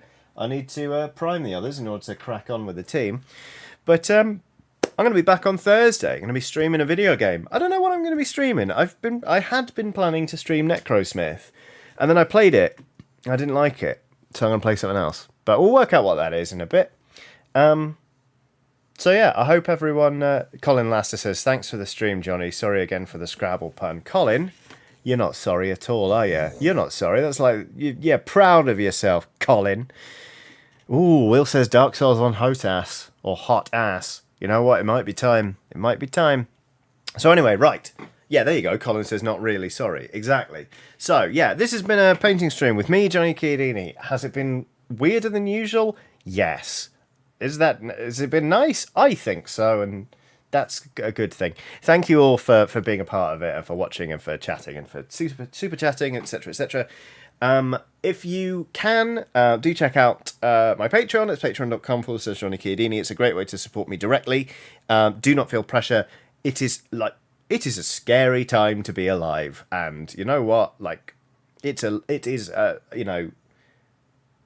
throwing money at me to do daft things on the internet is very much a luxury expenditure. So do not feel like you have to do it. But I truly appreciate everyone that does.